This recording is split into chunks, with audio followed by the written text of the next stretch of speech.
Lately I've been thinking about you. Made me wanna try and undo everything that hurt you bad and made you sad. Sorry I was bitter. Lately I've been thinking about you. Made me wanna try and undo everything that hurt you bad and made you sad. Sorry I was bitter. I'm sorry I couldn't be better for you. I'm sorry I couldn't be better for you. Yeah. 난 아직 미안해 remember the times 난 아직 집 앞에 서 있어 아직 기억이 나 It's bittersweet now 하루 지나가도 I ain't sleeping in now 미치도록 노력해도 can't explain how yeah 좀 더 잘할걸 같이 있을 때 I should've said it 말하고 미안하지만 난 이제 moving on and on 이제 삶도 지쳐 think it's time we move on yeah Baby, lately I've been thinking about you. Made me wanna try and undo everything that hurt you bad and made you sad. Sorry I was bitter. I'm sorry I couldn't be better for you. I'm sorry I couldn't be better for you. Yeah, 추운 겨울날 새벽 문자 보냈지 잠깐보다 술 취해 몰래 내가 보냈지 난 몰랐지 너도 같은 생각이라고 미안하단 말 없이 You told me that you gotta go 누구보다 You deserve a better man 내 말 들어봐 이제 연락하지 마 I don't think I can 후회될까봐 나 요즘 겁이 나 갈수록 좀 날겠지 For now I guess I gotta lie I know I was at my worst, and I took you for granted. And I took the wrong turns, wrong choices, yeah, took advantage. When I should have been patient and kind, instead of making weak alibis. I really messed up, sorry I was bitter, I can do better. Lately I've been thinking about you, made me wanna try and undo everything that hurt you bad and made you sad. Sorry I was bitter, I'm sorry I couldn't be better for you. I'm sorry I couldn't be better for you. I'm sorry I couldn't be better for you. I'm sorry I couldn't be better for you. I'm sorry I couldn't be better for you. I'm sorry I couldn't be better for you. Sorry I was bitter. I'm still at work doing the work.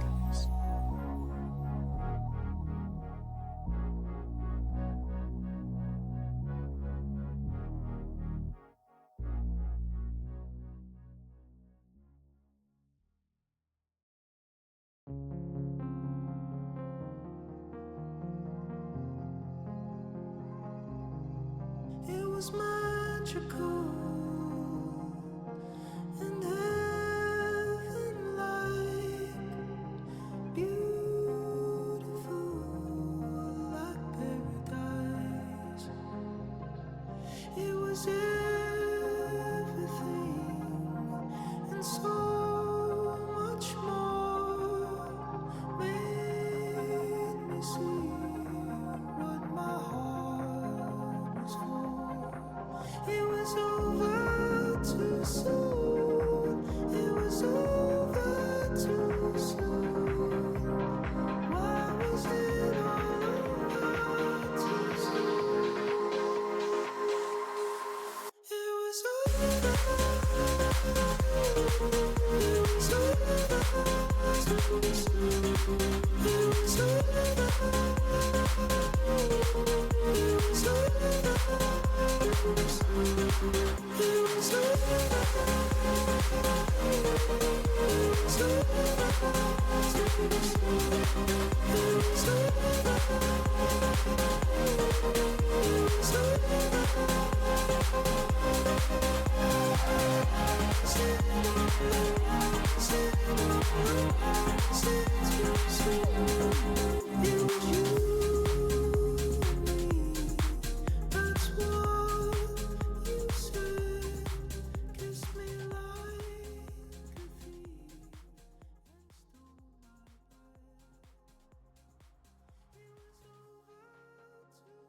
Hello, hi, welcome everybody. It has been a bit, again, always. Just non-stop stop and go schedule lately. Those who don't know what's going on, you've probably missed a lot, but yeah, things have been weird. Really appreciate everyone sticking by me. If you need an update on what's been going on, I've been making some posts on socials about it. Not just like stories that go away, but like actual static posts on like Instagram and on actually my YouTube community tab, which I haven't used in like a long time.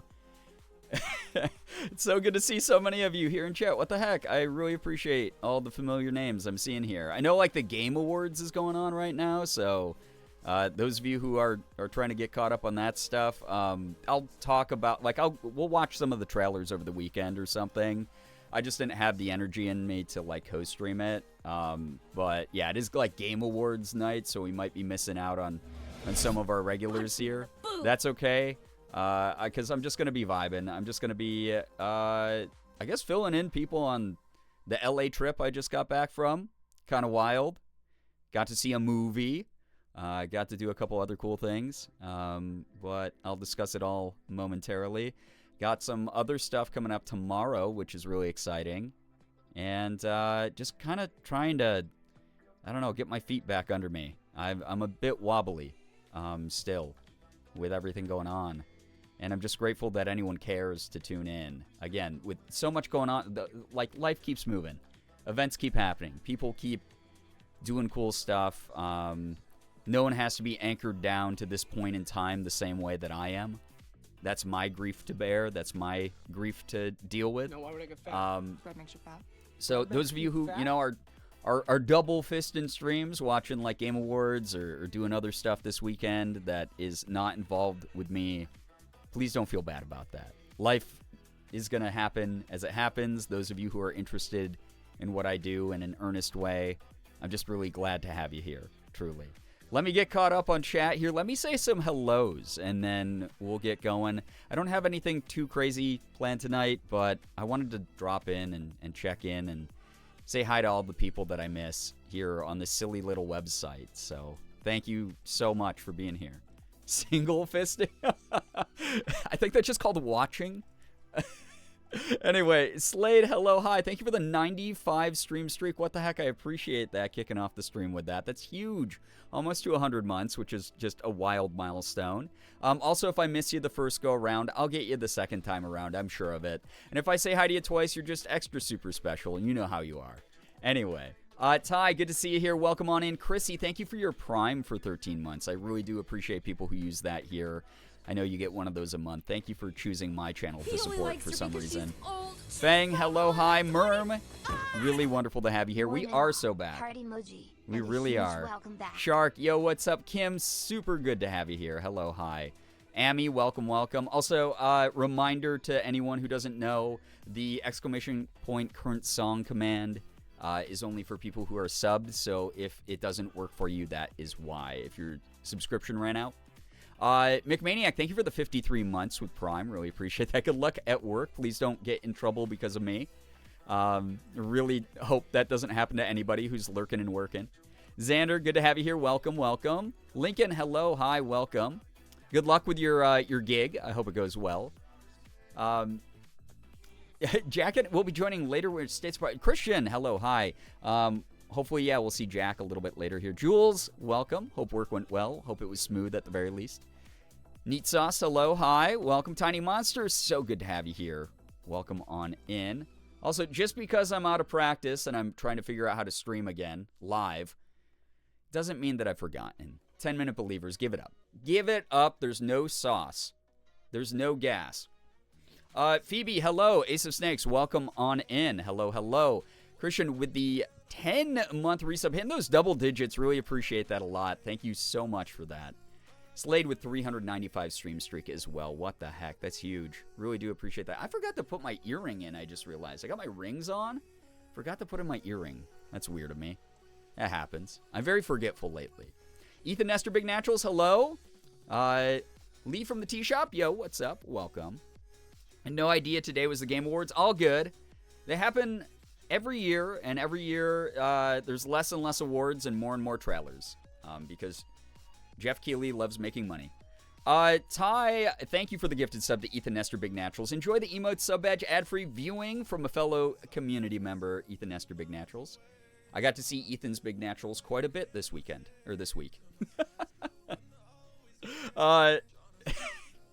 Ty, thank you for the 60 stream streak. What the heck? Yeah, plain fisting, exactly. Maj, thank you for the 40-month resub. Appreciate that so much. Thank you. Apollo, yeah, we are so back. Uber, so good to have you here. Welcome, welcome. Phoebe with 95 stream streak. Chechi's glowing. What the heck? Thank you for thinking so. It's really funny. God, I was watching movies with Ethan. So, like, one of the things that we did. So, for those of you who don't know, the reason I was gone for, like, 6 days was I was in LA, Los Angeles, which is the reason the going live notification and title mention LA. He only likes her because Not she's Louisiana. old. She's probably Los like Angeles. 25. Yo, Jack, What is thank the you. meaning of 42 freaking months. I appreciate that. Thank you for using your Prime here. What the heck? Thank you, thank you, thank you. Good to have, yeah, the duo of Christian and Jack here again. Thank you. Level 3 hype train already also. Y'all are wild. Real quick, yeah, I was in LA. For those of you who don't know, I've been, again, very, very open about this. I recently, last month, actually, almost exactly a month ago now, 2 days after my birthday, which was just ridiculous timing for life, I did lose my younger sister after about a year of her having declining health. And I've been dealing with that for the past month. I've been really, really having a tough time with my grief. But it's been softened by kindness in my life from people here in the community and my incredible friends. I've had so many people reach out to me, like legitimately probably over 1,000 people, which is really wild. I told my therapist that today, and she was like, what the hell? That's wild. That's really cool. People still go to Louisiana on purpose? Maybe. There's some cool stuff there, I think. Maybe. Nolans. NOLA. I want to go to NOLA at some point, right? Punched me in the boob. I went there, like, very briefly for a couple hours when I was younger on a cruise. I got to walk down, whatever the main strip is, right?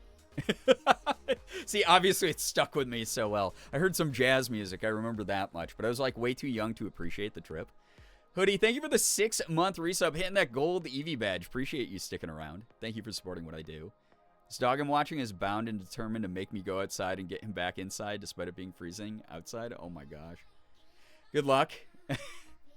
I got to spend time with the world's best dog, Spencer, Ethan's dog, if y'all don't know. Just beautiful dog. Doesn't smell bad, is so cute, so polite, so well behaved. People care about you. I appreciate it. Yeah, Bourbon Street, thank you. I was trying to remember, is that the one in Memphis or NOLA? Gray Lady, hello, hi, welcome. Mom, you left us for too long. Hoodie, Nia, and I are Fortnite mains now. Oh, God, I did leave you unsupervised too long. No. This is what happens. This is like, you know, every time I get, like, an angry email from a mom that's like, don't swear in your YouTube videos, I'm like, you should be watching your kids.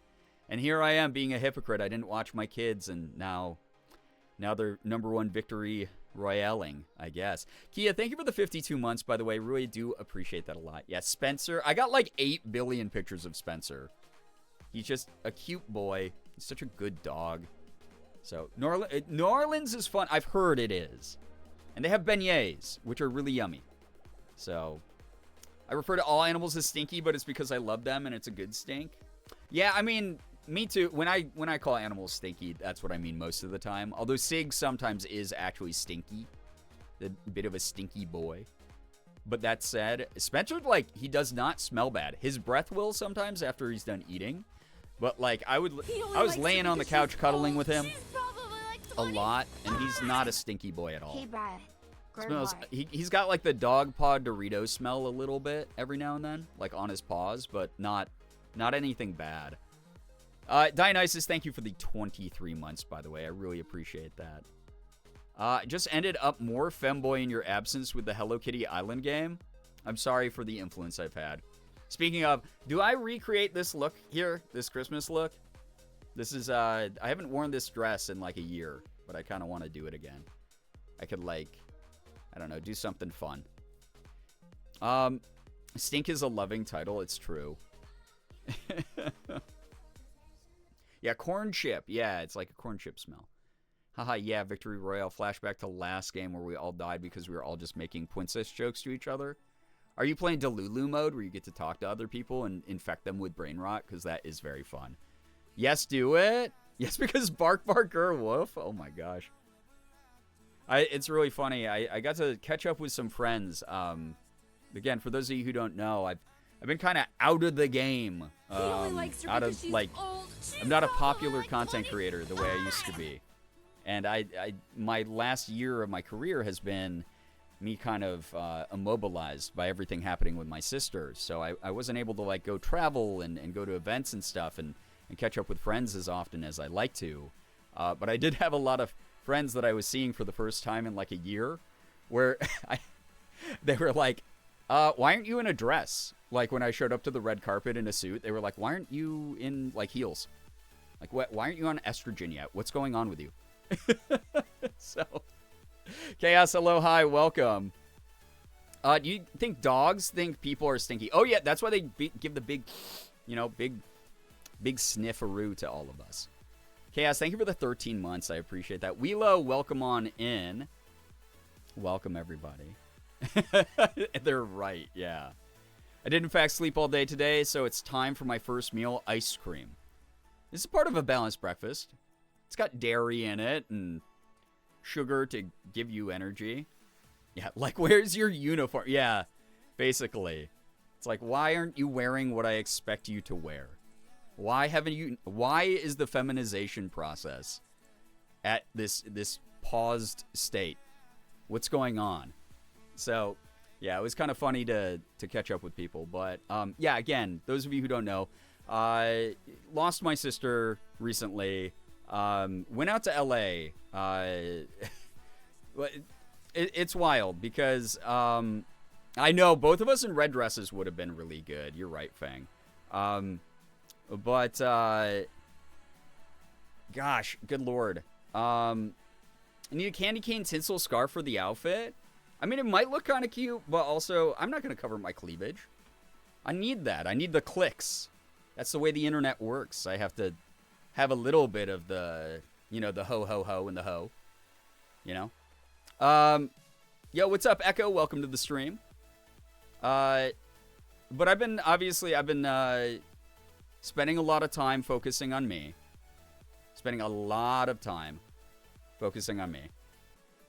Respectfully, tits, yeah. All the barking towards... I don't know, like, I do think I look pretty cute in this, which is saying something, because I'm inflicted by the woke mind virus, where I look at myself looking girlier and cuter, in a way that, like, me in my 20s would have been like, oh my god, I look like that now? Like, I can look like that now? And I still pick myself apart, right? It's like that's part of like the dysphoria and dysmorphia that infects your brain when you're someone who's like, I'm not quite in the body I want. And it's one of those things where like, I don't know why, I do think I look pretty cute in this. Maybe it's my hair looks so nice in it or what. It's like just the whole ensemble looks cute, right? So, I don't know. You look very cute in that dress. Thank you. I appreciate it. Yeah, thank you. You always look cute. What the heck? Thank you. BRB, gotta eat. Enjoy your food. Eat up. Candy cane boa? No, the bear, again, I need these bare shoulders to suck up the views on the internet. I need to bait people into thinking that, like my gimmick is, like, middle-aged femboy, right? It's like, Finster has, like, the market cornered for, like, the 20-somethings. It's like, I gotta be like, yo, it's okay to be someone who has to think about retiring in the next couple decades, who also wants her tits out, if that's cool. I can only say respectful things for so long. Every day Nas at my cage. Unreal. Is it gender euphoria in the eyes? Honestly, Uber, it probably is because, like, everyone always says I glow and I get, like, really happy when I get all dressed up, and I really do. It really is a big part of it. It's like how you carry yourself is, like, so much of how people perceive you as well as how you perceive yourself. It really is. Like, I can feel the confidence in this photo, and I think that's really a very nice thing. You do glow when you're in high fem. I appreciate it. Guys, I bought some really cute clothes when I was in LA also, which I did not even finish explaining the story for the people who have been missing streams and He only likes her social because posts she's recently. old. So She's probably let me like get the serious context out of the way, and then 5 years, that's like then a I'll talk whole about a child. bunch of other stuff here. Why would I get fat? So Bread makes you fat.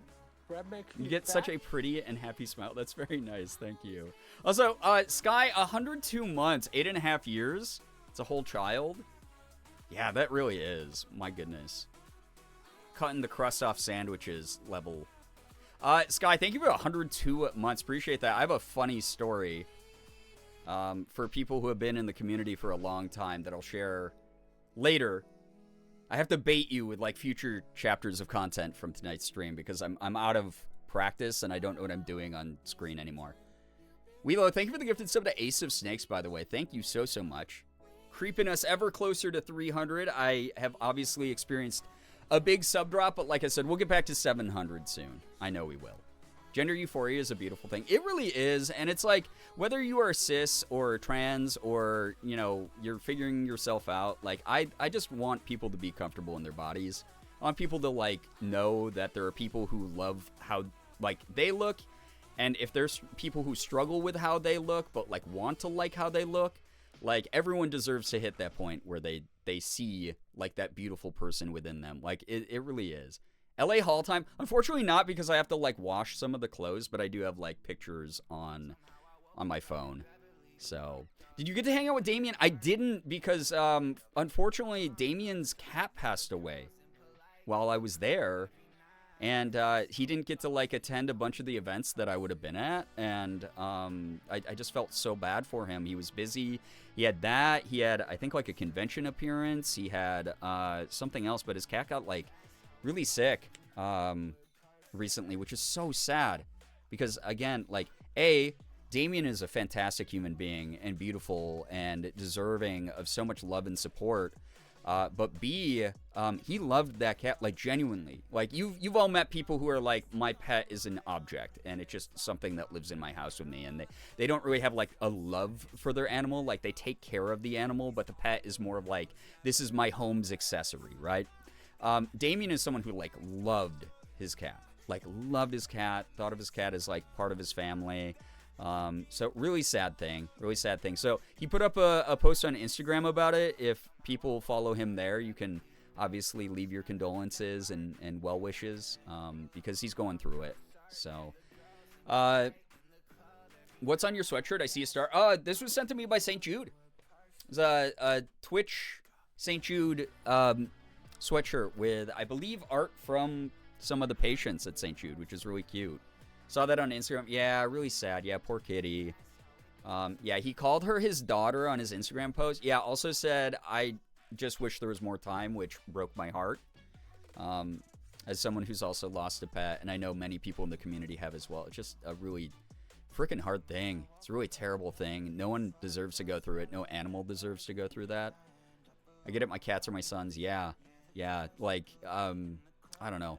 Sig, we just took Sig yesterday to the vet, and he had a tough time because they had to poke his bladder with a needle and get a urine sample from him because they couldn't get him to go to the bathroom. We couldn't collect, like, a urine sample any other way. So he had, like, a really stressful time. And I put up a picture of it in the Discord. He's, like, just slumped. Like, we had to drug him up to get him to cooperate. But they took him back. He only likes her because she's And, old. She's probably like 25. Thank you, Amy, for the 60 Gerb months. chaos. But they took him to the back room to get his urine, his bladder sample, because they're still concerned about some things with, like, the kidney disease stuff. And we just heard the nurse go, normally cats are not this strong. And then the other nurse goes, I know, he's so strong. And so they had to drug him up pretty good. because he's huge. Those of you who are newer here, Sig is 20 pounds. He is not, he's like a little bit overweight, but he's not like he's not obese for a cat. He's just a very big boned boy. He's very muscular. He's very strong. But it's like wrestling a portion of an anaconda when you try to hold him sometimes. He's very strong. If he had ill intent in him, he would be able to beat me up very easily. Remy, hello, hi. Welcome. Yeah, he's too strong. Lost one of my cats at the start of this month. Feels like I lost a piece of myself. Slade, I'm so sorry to hear that. I'm so sorry. All the love to everybody who owns pets, who raises pets, who fosters pets. Animals are a joy that humanity, only a portion of us deserve, honestly. But I can always tell when someone's putting their heart and their soul into their animal, and they don't look at an animal as just an accessory, an object, or an optional thing.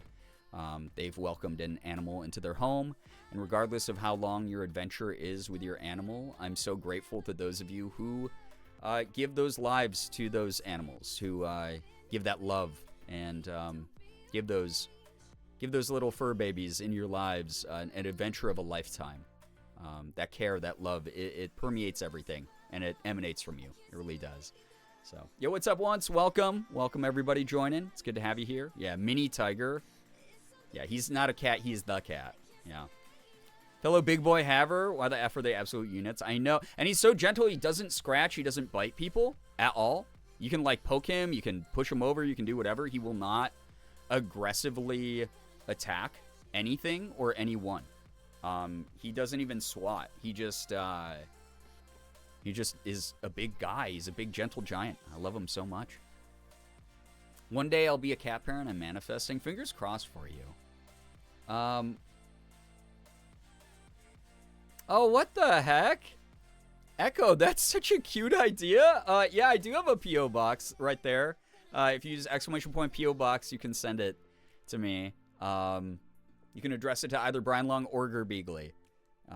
And I will, hopefully, I gotta go check the P.O. box. There's apparently another package in it right now, but that's really cool of you. What the heck? Thank you. That's so sweet. I'm genuinely flattered whenever I hear that I have had any part in someone's gender journey. I wasn't really focusing on it very much this past year because of obvious reasons with family tragedy, but I've been trying to get a little bit more vocal about it again, and I've had so many people reaching out to me and saying how I've helped them, feel inspired on those types of journeys and get a little bit more confident in, their own identity and knowing they're not alone in that. So, yeah, I'm just like a big fan of hearing about those types of things and being a part of any of those stories. That's, I don't know. Y'all are so sweet. You really are. Especially because, like, I'm dragging my feet on some things. Not really dragging my feet, just obviously, again, priorities were a bit skewed in a certain direction this past year. And I haven't gotten to invest in myself nearly as much as I've wanted to. I owe a lot of Fem presentation streams. I can't wait for the Fem streams to come back. I'm really excited for them. I do have some cute new outfits I've been thrifting and stuff. Imagine sending Girbeagly full vials of estrogen. Well, I'm afraid of needles, so I'm opting for pills anyway. So it would just have to sit on an altar, and I'd worship it and hope that, like, God, that she would, do the magic for me. Hope it's a package. I'll check. I will be checking soon. Just obviously, we just got back a couple days ago. We've been scrambling, trying to take care of things. There's been a million things going on. Life keeps moving, even when I'm kind of cemented in time, and dealing with things. So this was the first community where I felt super safe sharing my journey, and you facilitated that. That's so sweet. Super happy to hear that because, again, I'm very aware, as someone who did not come out until much later in my life than a lot of people I know. Sometimes it just doesn't feel right? Sometimes even if you trust the people around you, there's still like that last barrier.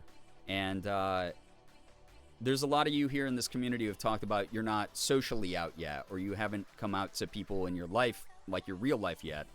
And knowing that the internet can kind of serve as this buffer in between space where people feel comfortable around each other, and you have this certain layer of anonymity where you're able to come out and you're able to share who you really are and be respected for that and acknowledged as that version of you, is such a beautiful thing.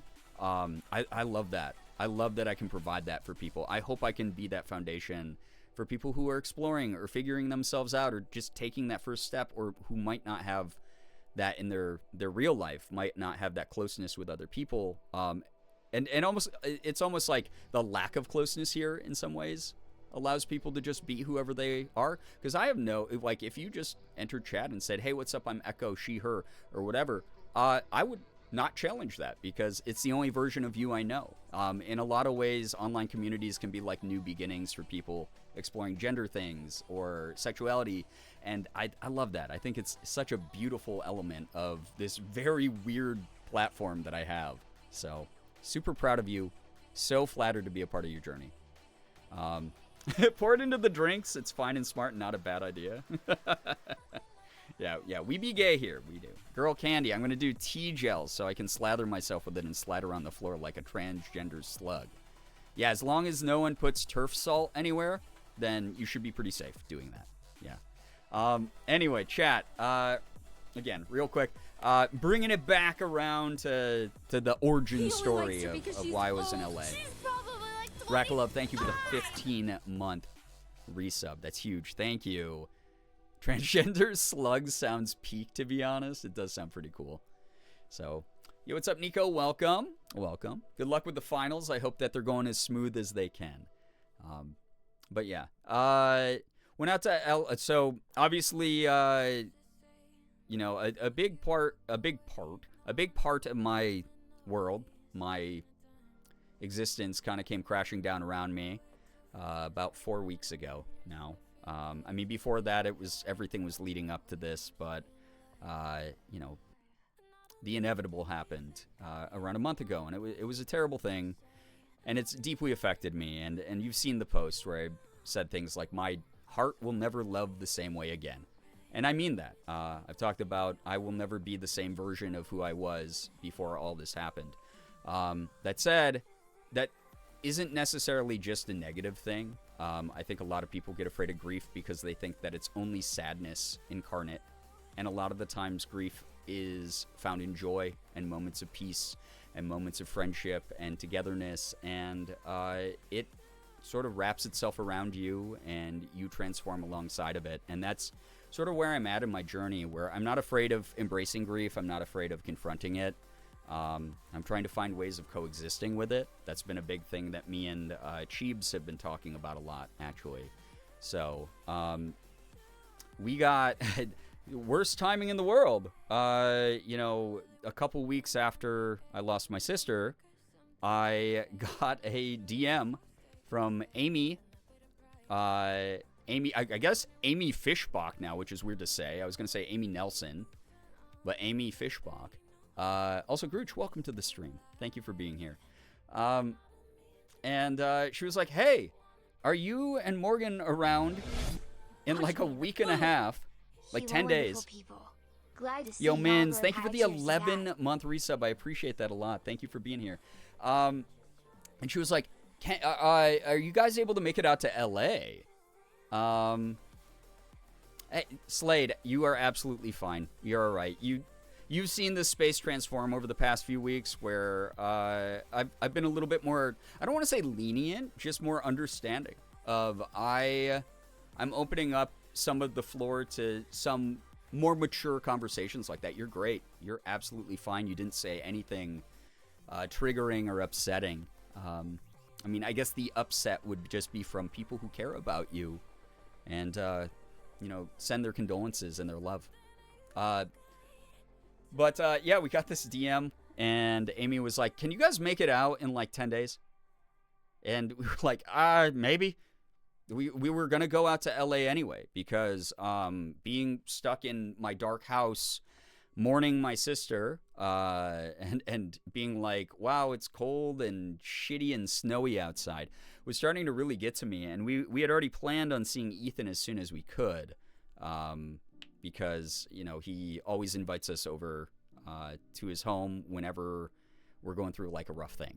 And which is like, he's such a sweetheart. As much as I rag on Ethan publicly, and as much as you see the way he acts in YouTube videos and whatnot, obviously it's the tip of the iceberg. He's actually way worse beneath the surface. But within that, there's some really great elements of him as well. I'm like sitting here, as much as I rag on him publicly, ragging on him more. No, he's such a sweet human being. He really is. He's just like he's a beautiful, bright soul deep down.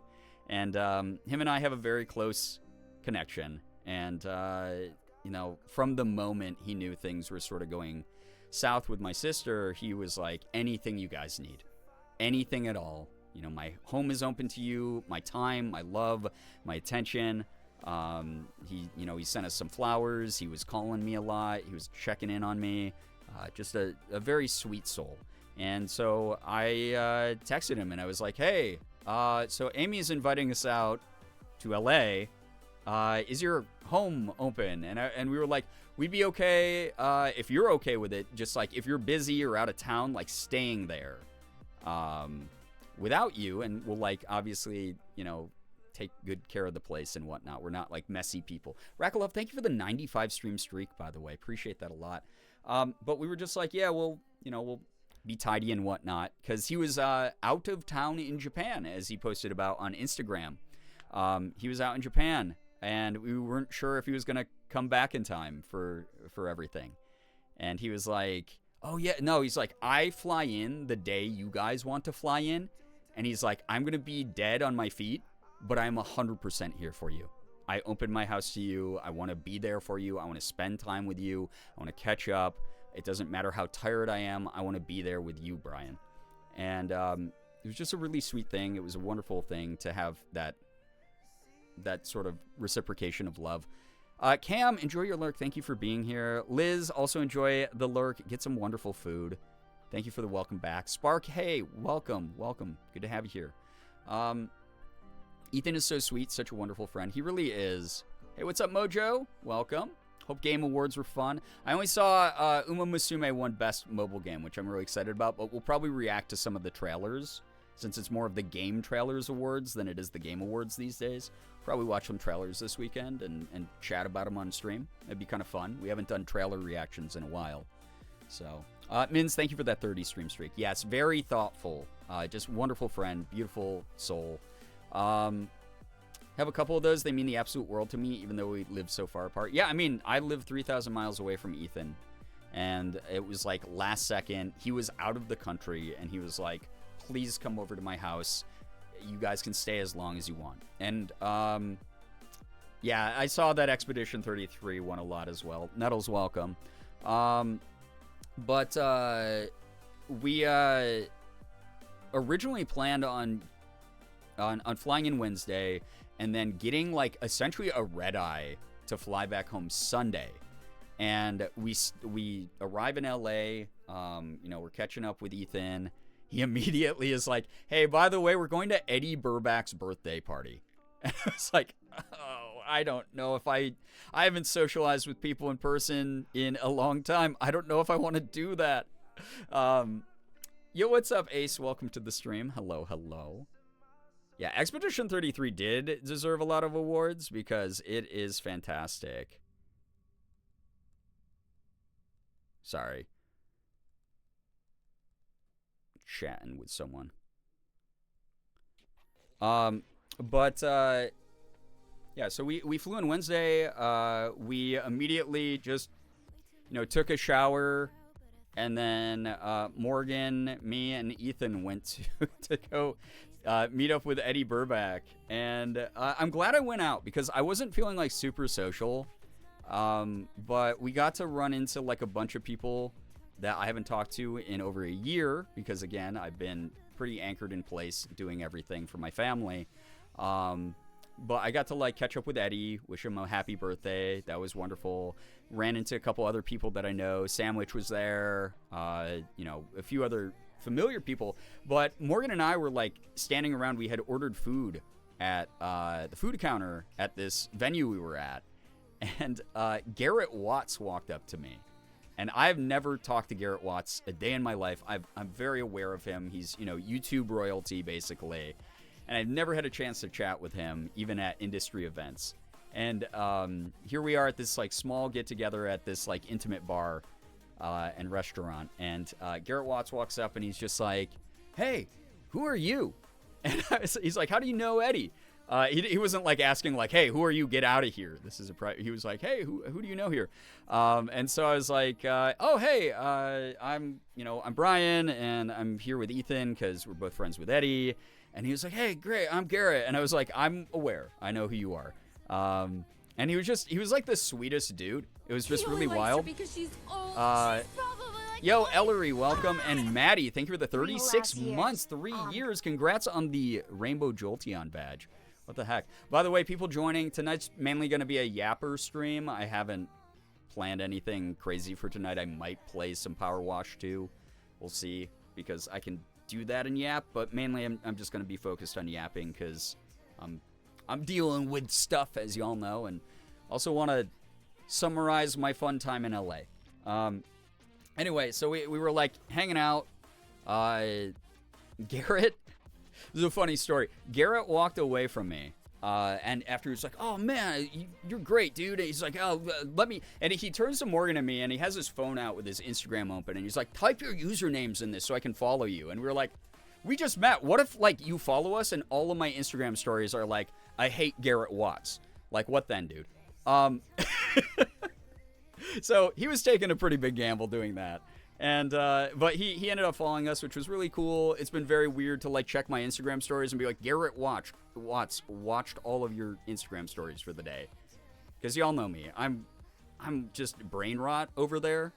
So I'm like, I hope he likes that. Ace, thank you for the 35 stream, streak. Appreciate that. Thank you. I know, yo, Ace, I saw, it's actually really funny to see that. But warming up fried rice also sounds so good. Most trusting man at the function. He really was. But he walks away from Morgan and me. And Ethan comes over and he's like, yeah, I saw you talking to Garrett. And we were like, yeah, oh my God, he's so nice. He's such a nice dude. And I was like, he just made us use his phone to follow us on Instagram, though. He might be a little bit drunk. And I feel weird about him doing that because I think he might be a little bit drunk and not understanding he doesn't really know us. We met for half an hour, and Ethan's just like, no, he actually hasn't been drinking tonight. That's just how he is. So here's me worried about him following me under the influence, but meanwhile he's sober as hell and he actually just liked me, which is really funny. Jacob, welcome on in. I enjoy your close-up selfies with text over them very much. That's been a running bit for 7 years now. It's wild that people still let me get away with that.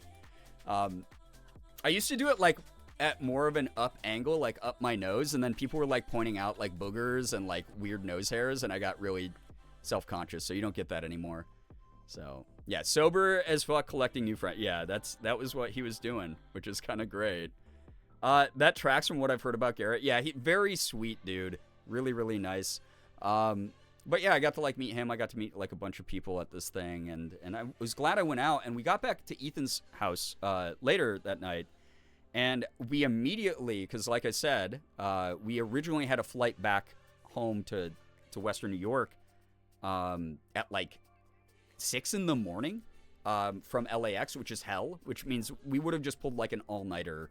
And then left for LAX at 4 in the morning. And I looked at the tickets and I went, wow, that social time was a lot more recharging than I thought my grief-stricken brain and heart could deal with. This was really recharging. These people are so sweet. I forgot how nice my friend group is out here. How wonderful the warmth of the LA weather is going to make me feel, and the social time was good. And we immediately swapped our tickets to be Monday instead, Monday afternoon, where I was like, no, we're going to stay an extra day. So we ended up staying an extra day. So anyone, long story short, anyone who, I know these don't look the same, but y'all remember what happened last month. Y'all gave a lot. You gave so much. Anyone who gave, Please know we were able to make that decision because you have supported us so much. Thank you for supporting Morgan and me. Thank you for supporting Sig. We were able to, take care of his vet bills this month because of everybody here. Really grateful. I don't know how to say thank you enough for the content or for the support, but I hope I can make content that's worth it. I really hope. I'm trying to focus on really pursuing things that I love doing again. I've gone through multiple moments in my career where things have felt very formulaic and like my heart's in it, but it's not in it in the way that I'm used to.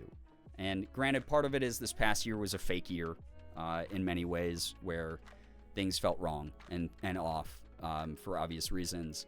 But I really want to put things out into the world that have this lasting legacy, this impact, this positivity, this fun, this even when I talk about serious or negative things, I want them to resonate with people. Like I have a video script I'm writing out about like, I don't want to talk to AI. I want to talk to real human beings. I want to like connect with humans. And I don't like that the internet's being misused to not do that anymore. No, why do I get fat? Oh my gosh, who did this? Fat? What are you doing? What the heck? No, Thank you so much. Also, I decoupled my Streamlabs alerts No, and then recoupled them to try to fix the anonymous gifting alert issue. Bread makes you fat. But Bread apparently makes it you didn't fat? work, so we're gonna hear bread makes you fat 20 times in a No, row. I wanna get Thank fat. you to whoever Bread makes just you did fat. that, anonymous. Bread makes you Thank fat. you for your generosity to the community, whoever you are. No, I wanna Enjoy the get fat. emotes. Bread makes you fat. Enjoy the sub Bread makes badges you from fat. anonymous. Everybody here in chat. That's really really kind. No, Thank why do I you. get fat? Bread makes That's you fat. really nice of Bread you. makes you fat? Ellery, thank you for the 7 stream streak as well. Thank you, thank No, you, I wanna thank get fat. you. Bread makes you fat. It's cool to find makes you stage fat. names. That's cool. No, why would I get fat? Bread Thank makes you. fat. Quick Save Kit. Bread Hello, makes you hi, fat. welcome. Yeah, thank you to whoever's No, gifting already these got subs. fat. Sophie, Bread makes you welcome fat. on in. Bread Thank makes you you for being fat. here. Yeah, bread does indeed No, make you already fat, got and fat. I'm happy Bread makes you about it, fat. you know? Bread makes you fat? It's the winter. I need a little bit of extra padding, so I've been eating a No, lot why of would I bread. get fat? I have to makes you eat fat. bread for Bread 2 makes now. you fat? That makes it sound like I'm pregnant. No, why would I get fat? I come back to stream, Bread immediately makes you talk fat. about Mpreg accidentally. No, why would I get That's fat? not what I meant. fat. I'm because Morgan found out she's gluten intolerant recently, and it's really I sucked to wanna get adjust to fat. that. I'm allowed to eat bread, Bread so I've been makes like you eating fat? like extra bread when she can't eat it, and it sucked I because we wanna were on the get fat. trip, and I'd be like, makes you "Babe, look fat. at that awesome Bread food makes we you can buy fat. from this LA restaurant," and she'd be like, No, why "I would I can't get eat fat? that. I'm Bread makes gluten you fat. intolerant." Bread makes So you that fat? sucked. But anyway, Austin, yo, what's up? Welcome to the stream as well. why would I get Shark, fat? please get Bread some makes you fat. wonderful rest. Bread Good makes luck you studying fat? for calc. Hope it goes well. Really do. No, why would I Guys, get I'm fat? not pregnant, Bread makes you okay? fat. Bread makes you Yet. fat? All right. No, why would I get fat? Bread makes you fat. Bread makes you fat? Oh God. Yeah. What a time to tune in while studying theater vocab. Yeah. Don't put mpreg in your theater vocab. It's not a phrase that theater people typically use like backstage even. That's like the off-Broadway shows. That's the only time they talk about that. Is Girbeagly permanent? You'll never know. So Schlump, hello. Little Northern Bakehouse is a great gluten-free bread out of the ones I've tried anyway. Yeah, we're trying to find the products that like we both like, and it's been very funny because Morgan will try gluten-free things and be like, I don't really like this. And I'll try it, and I'll be like, I do though. So I've actually enjoyed more gluten-free products than she has. So, no baby Beagly? Not yet, no. How is Girbeagly formed is insane. If I burst out laughing during my theater final while remembering the definition for vaudeville, I blame you. Oh my God. Vaudeville, yeah. You know, get a little handlebar mustache and like a ragtime piano playing in the background and Mpreg. There you go. There's the vaudeville act of your dreams. What's going on here? Anyway. I feel like gluten-free bread is very hit or miss. It is, yeah. A lot of gluten-free stuff is like very hit or miss. Even like some of the like pizza crusts and stuff have been not Morgan's favorite thing. We got bagels from our favorite LA bagel place while we were out there called Bell's Bagels. If you're ever out in LA and you're missing the East Coast bagels, go to Bell's Bagels. It's really good. But Morgan couldn't eat most of them, but they did have a gluten-free option. And she only ate half of it because she didn't like it as much. But I loved it. I ate her leftovers. Remind me to do something with that tomorrow. Come on, the OnlyFans page isn't started yet. I can't let that fly anywhere on the internet yet. I'll get banned. I'll get shadow banned. And I need the numbers. I haven't been attending to my career for a year. I need the numbers. Someone needs to clip that. I'm on mobile. It's crazy. Oh, boy. Anyway. Merm. Listen, we're going to do the AO3 stream eventually. So we'll learn about all this stuff then, all right? You don't have to be spoilering the Omegaverse for everybody here. Good God. Yeah, the big thing, Ace, for Morgan is she doesn't like, how dry a lot of gluten-free stuff is. And then sometimes it's, like, too dense. It's like, even when something's meant to be dense, it still ends up too dense. So sometimes I just choose to suffer. She did that a couple times. Like, we got Del Taco. And I was like, you should probably check all the ingredients. Because she was like, I'm just going to eat the filling of the tacos out of the tacos and burritos. And make like a little burrito bowl. Like, just dump the burrito into like a bowl. And it turns out that they use like gluten in all of the meat at Del Taco as like a binding agent. And Morgan reacted the next day. And I was like, I don't want to pull that. I told you so.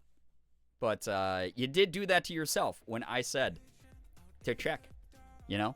So, everyone make sure to enunciate when you say you're going to go get bread. What do you mean? I'm going to go get bread. Tortillas are almost, I think I'm missing a joke. I'm sorry. My brain doesn't work right. Tortillas are almost always rubbery. For gluten-free? Yeah, I believe it. Love some gluten binding. Yo, what's up, Paxton? Welcome. I did eat a lot of Del Taco while I was there. Guys, if there was any MPreg that happened, it was because I ate so much Del Taco.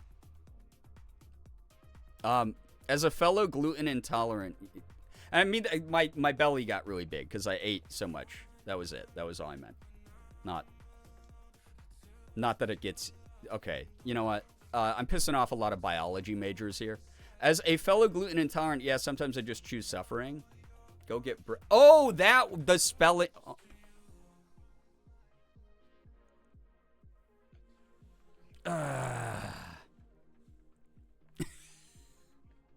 At what level of lads does that unlock? Oh, God. Del Prego. Yeah, food baby.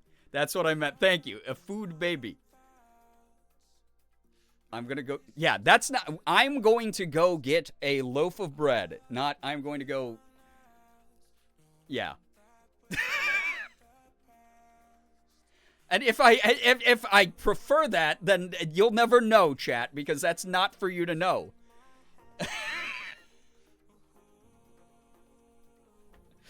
Oh, God. Anyway, I don't remember what I was talking about. You already said it. It's too late. Yeah, I know. The internet exists forever. I'm even going to choose to re-upload this stream onto my VOD channel. So I know it doesn't go away. I understand the bet I've made now.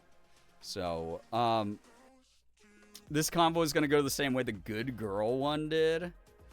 I feel like Good Girl can be weaponized way better. Whereas, like... Well, I'm not entertaining this anymore. Anyway. I can't even read that.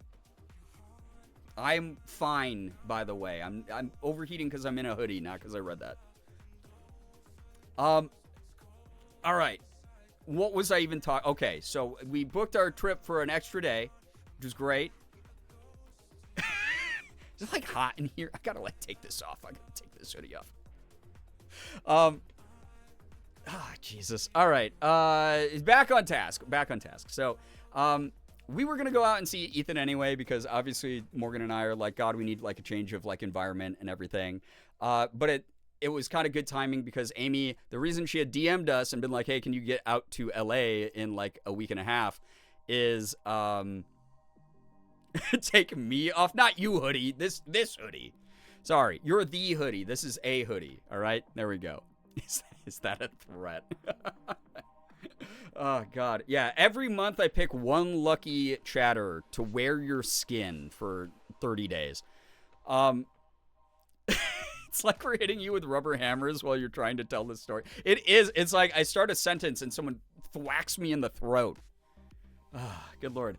I can't read some of the things in chat right now, or I'm gonna get so sidelined trying to like riff off a joke. Good Lord. All right. Anyway, so this ended up lining up with. Yeah, what's up, Lullaby? I know. Good Lord.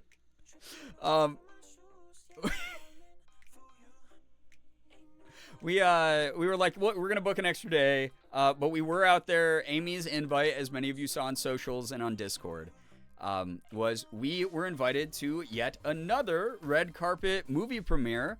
This time, Mr. Mark Ippler himself released a big old movie he's been working on for years, called Steel Breathing Apparatus, and it's a really exciting movie. And I signed an NDA, and I can't say much more about it. So, Sky, I'm glad that the stream's helping you laugh, because my biggest thing was the first night we were out there, and a huge reason that Morgan and I extended our stay for the extra day. And I did post about this on socials, but like, I just had such a good time being around people that I love, and having people remind me face to face, you know, hey, we're here for you. Hey, we want to spend time with you. Hey, we think about you even when you're not here. We mention you in rooms you're not in, kind of energy. And it was the number one thing I reiterated from that first night was it felt so good to laugh again. It felt so good to laugh again. I genuinely belly laughed. I laughed so hard while I was out in LA. It was great. Yo, what's up, Bats? Hello. Streamer bullies. You don't even have to /J that. That's just how it is. Yeah, Gray Lady. Listen, here's the thing is, not impossible, you know, that you won't be able to see it. Like, because the plan is, like, you know, any movie. It's like, hopefully it does super well in theaters. And here's the thing. It's going to be at small local theaters. And you can even, like, there's a forum on ironlung.com where you can, like, send it to your local theater and see if they'll play it. Like, if you have one really close by that might be a little bit more comfortable for you to go to. But the plan is, hopefully, I mean, and granted, Mark hasn't said anything about this. I just understand how movies work, movie distribution works, is you hope for a really successful theatrical run. You hope for a physical media release, and you hope for it to go to streaming eventually. My fingers are crossed it goes to streaming at some point. I'm sure a lot of you feel that way. Some of you don't like going to the theater. Some of you prefer watching movies at home. Some of you don't have the economic means to go to a super expensive in-theater movie.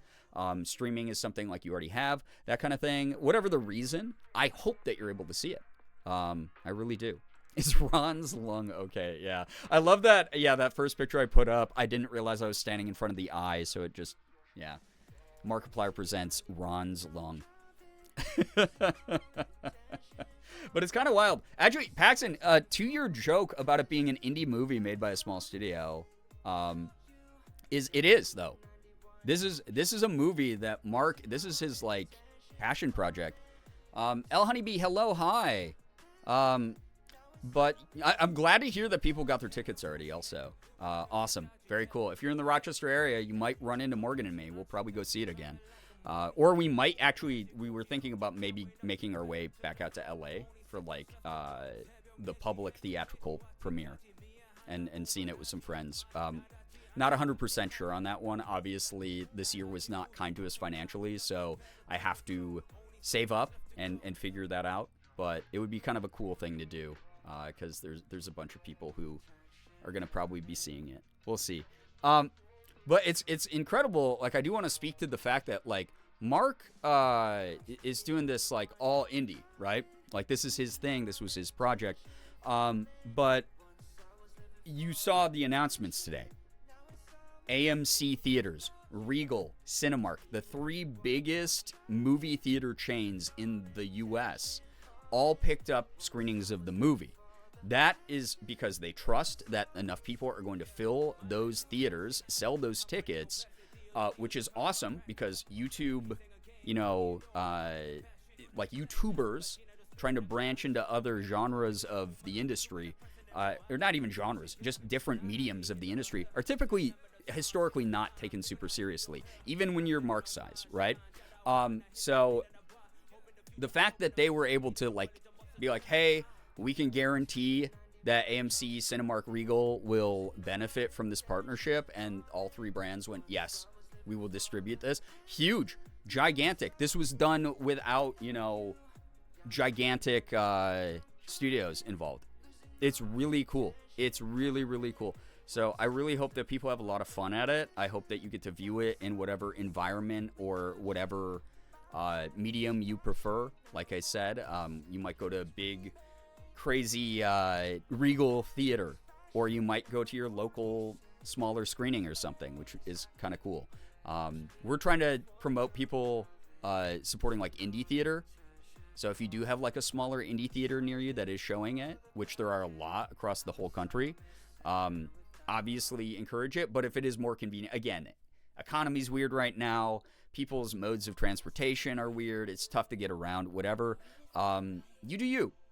Just go support it. Go have fun. It's great. Again, I did genuinely sign an NDA. I cannot really talk about stuff. I'm going to be putting up a funny video about that tomorrow, probably, like short form video. But I think it was fun. So that's all I can say. It was fun. It was really fun. And to be invited out there, it's like super cool.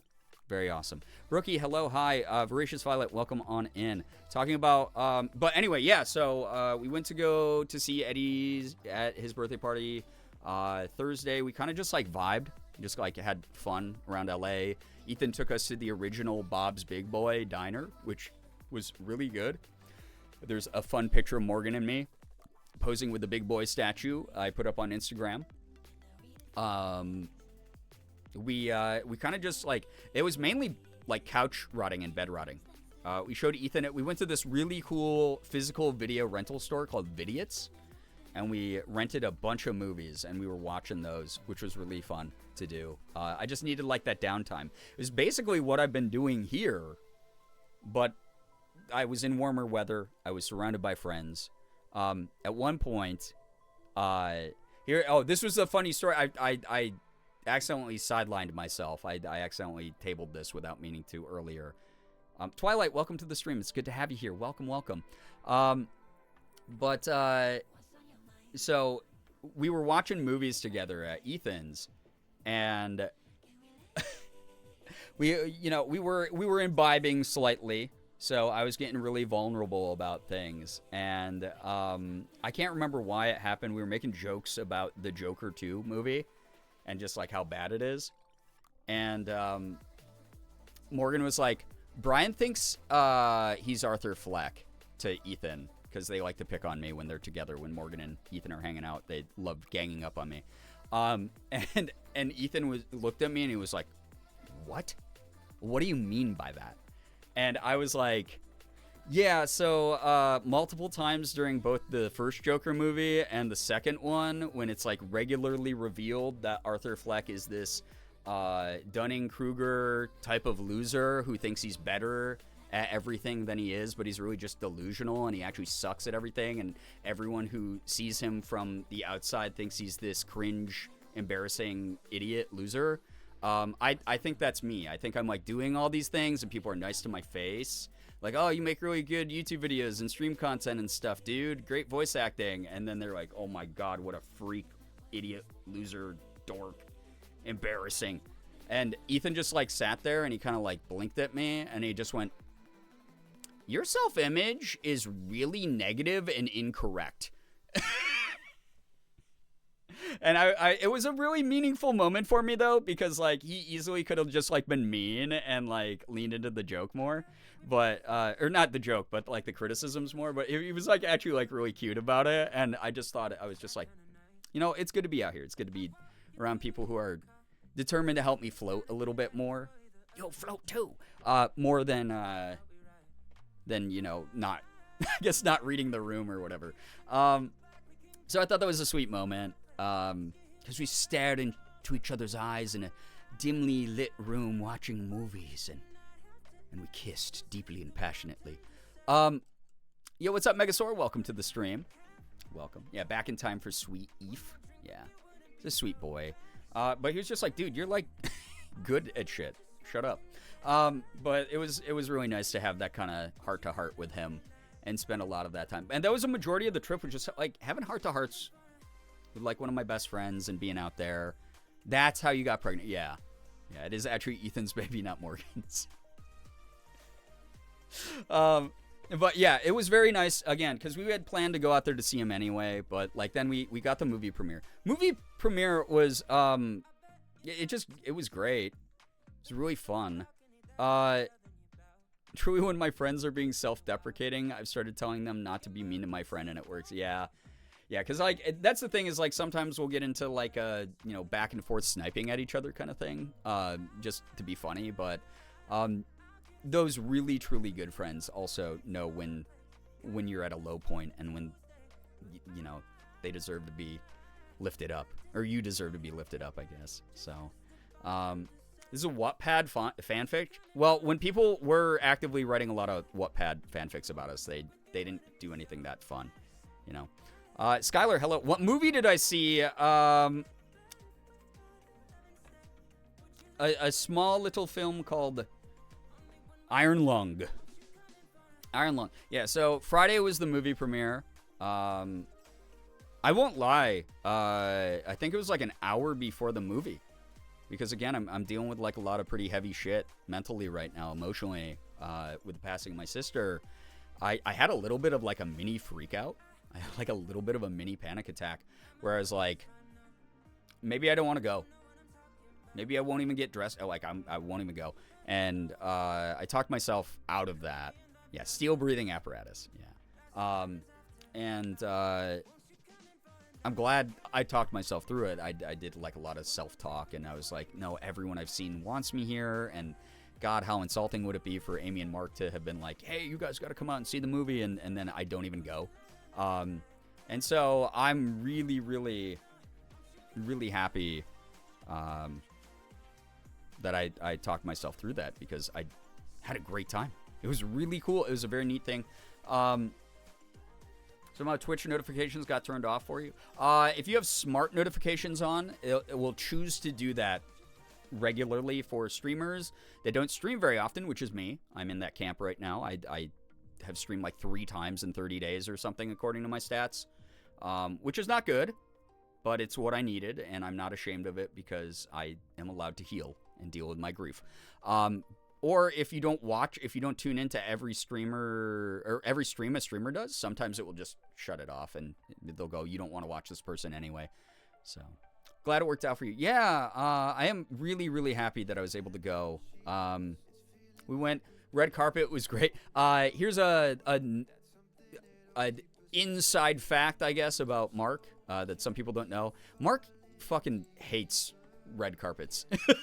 Like, he does not like them. When we were at I found this out when we went to Ethan's premiere, and we were at the red carpet, and there were like fans lined up along the velvet rope, and there were photographers. Oh, look over here. Yeah, all that kind of thing. And Mark and I were at the end of the red carpet after we'd had our photos taken, and I was just chatting with him, and he was wearing his goofy ass hat and jacket combo, and I was just like, man, God, it's so loud. It's like so much more chaotic than I thought it was gonna be. And he was like, I fucking hate these things. I was like, oh, okay, well, hey, to each their own. Understandable though, because he's also done a lot more of them than me. But he was there because he wanted to support Ethan, and that's really the thing that matters. So yeah. You both slayed the red carpet. I appreciate that. Yeah, people didn't see the images. We didn't get official Getty images this time. Oh yeah, I didn't finish the story. So instead of outside red carpet.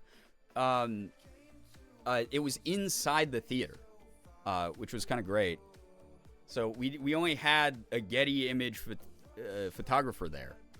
And what happened was you just like there was like the big backdrop and there was one velvet rope and a photographer, and you just walked across this small patch of red carpet that they were calling the blood carpet, and got your photos taken, and that was it. That was all there was to it. So it was very simplified. It was very anti-Hollywood, which I kind of appreciated because we still got great looking photos, but we didn't have like a million distractions around us.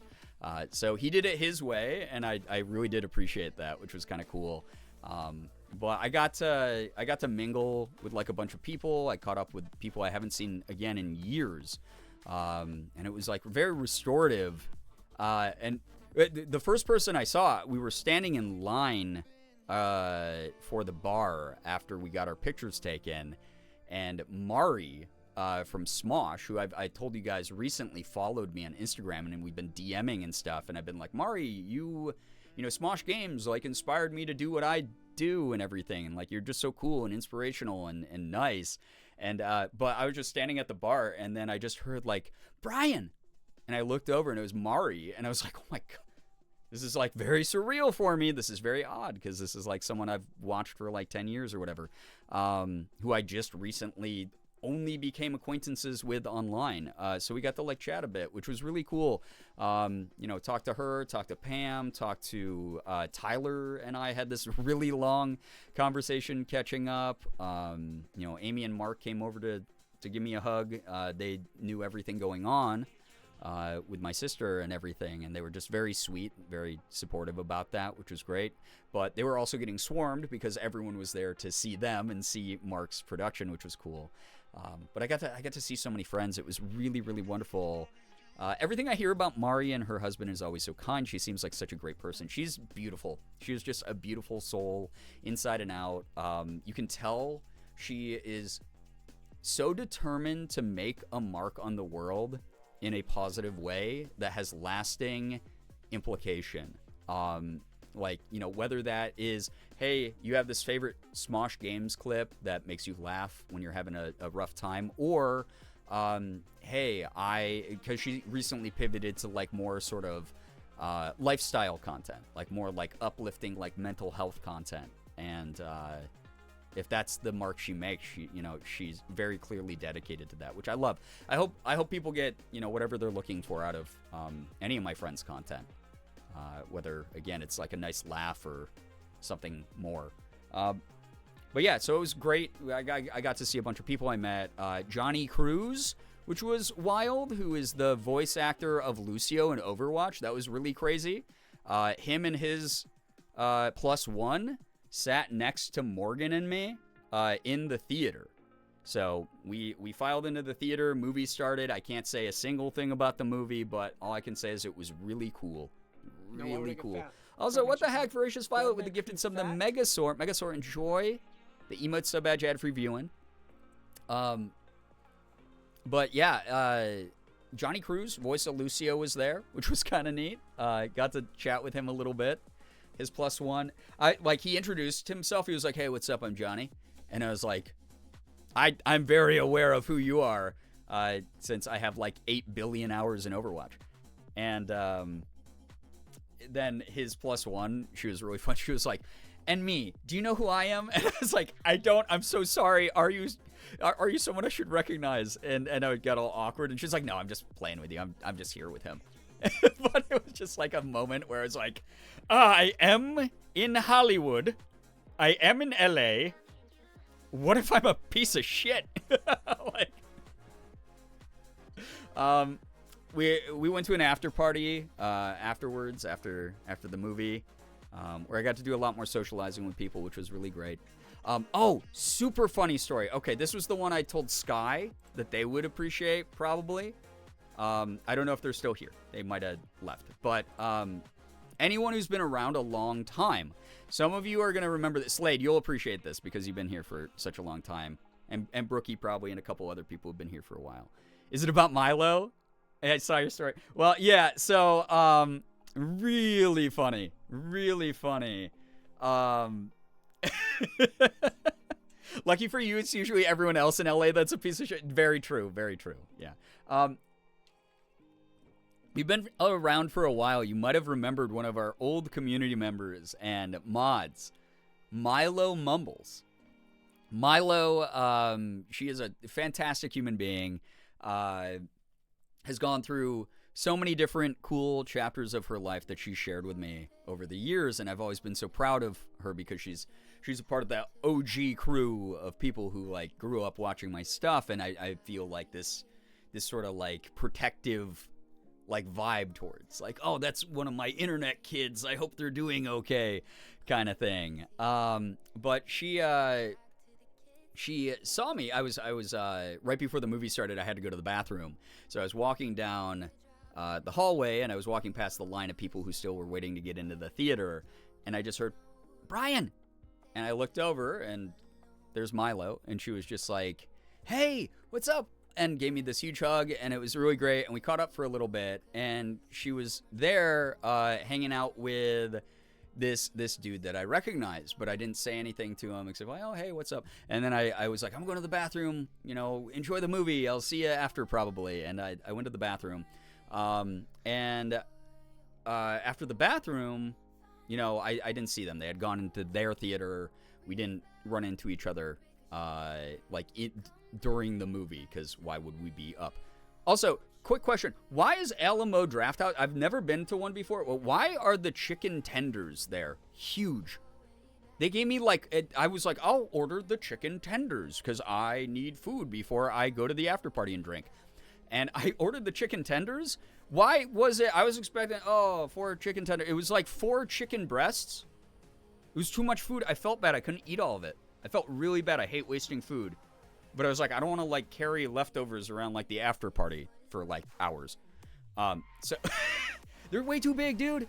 Alamo Drafthouse, if you're out there listening, stop killing that many chickens. Just give me a portion of the chicken. I don't need the whole chicken, dude. It's a tender, not a chicken. Anyway, so movie ends. We're all kind of vibing. Everyone's milling around the theater. We're all exiting slowly. Founded in Austin, everything's bigger in Texas. That's fair. That is very fair. If you had an after party tenders, I would have been glued to you. Just handing out pieces of the tenders. Yeah, there's plenty to go around. I feel like Jesus breaking the fish up right now. What if the entire chicken was tender? What then? Tender and mild, actually. Anyway. So I'm walking down the hallway to exit the theater, and this person I had said hi to, who had been standing near Milo earlier, was standing there.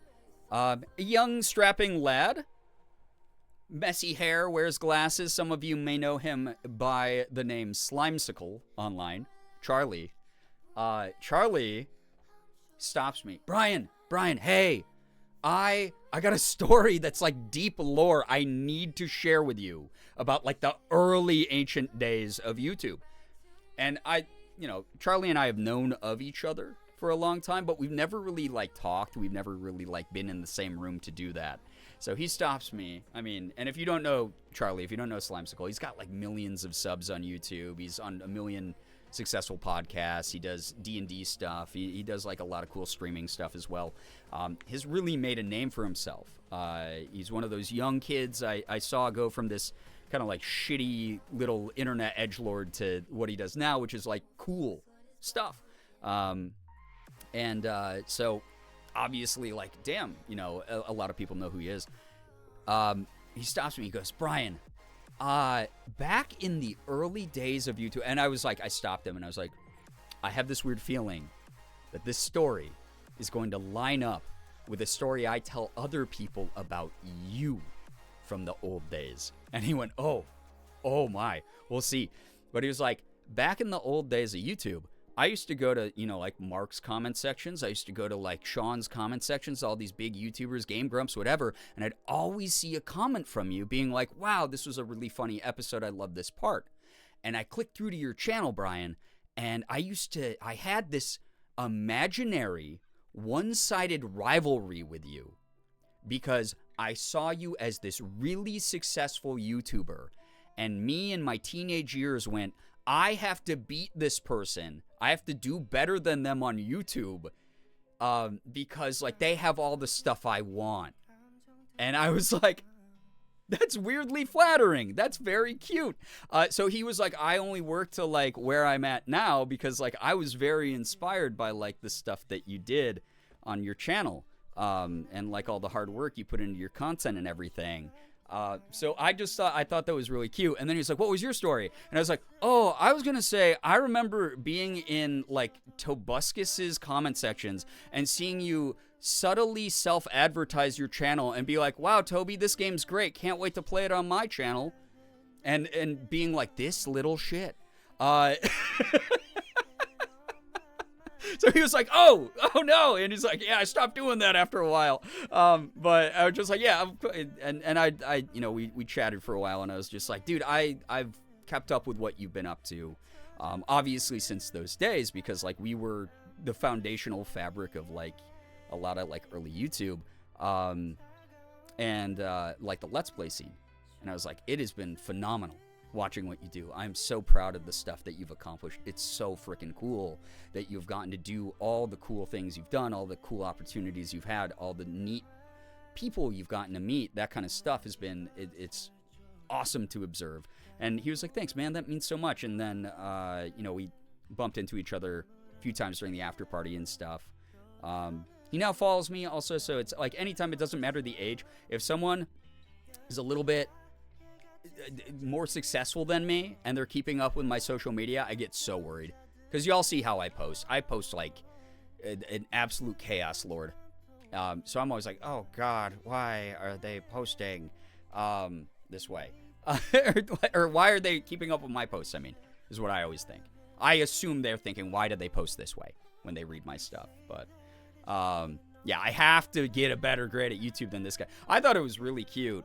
I thought it was really, really cute. But it was really nice because he was like, dude, you were a really important part of like early YouTube. And I was like, no. I was like, I don't think so, man. I was like, I just happened to be there, you know, early adopter of YouTube, like right place, right time kind of thing. And then like him and Milo were like, no, dude, you were like a foundational part of like early YouTube, like culture and stuff. So that felt really cool to hear, because some of you who are like newer here or only discovered me through streaming, Twitch is not my main jam. It's not my thing. It's like I do this because I love it now. But when I first started doing Twitch, it was because I wanted to have an extra way to like interface with my community in real time. But you know, I went through like a whole bunch of shit in like 2020, 2021, where I kind of lost a little bit of my drive for YouTube stuff, but I've always missed it. I've always, you know, and it's why I've been trying to post a little bit more frequently here in recent months and whatnot, and have like the determination to do it again now. But it was like kind of neat to hear that that's the way successful people in the space do think about me. It's very validating, very, very uplifting to hear. Like my work meant something to someone else. That was really cool. Because that was my first love. It really was. Yo, what's up, CJ? Welcome. Welcome. Yo, what's up, Rat? Welcome. That's so cool and validating. It really was. You were one of the first YouTubers I really got into. It's so wild to hear that, and I'm really grateful for that. I'm really thankful. Thank you so much. But it's like, I, meanwhile, was like emulating and looking up to like the YouTubers that were bigger than me.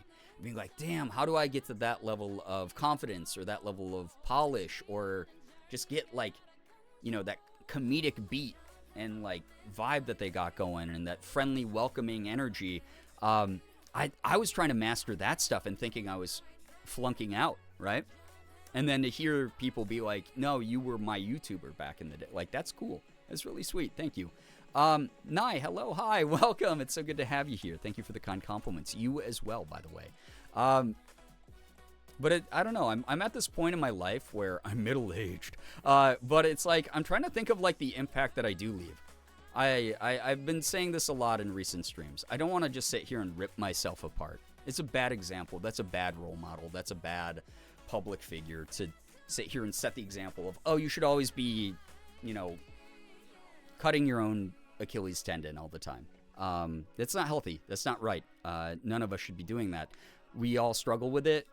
Struggling with it and slipping up is okay, but I don't want that to be like something I do regularly all the time. So when people tell me stuff like that, of like I was a part of this formative time in their life, or they recognize me from X, Y, and Z, that's cool. That's really neat. I did work hard to get there. I did work hard to accomplish those things. I am proud of myself, and I'm really grateful that other people are proud of me as well for it. So it's really neat. Like, thank you. Like, truly, thank you.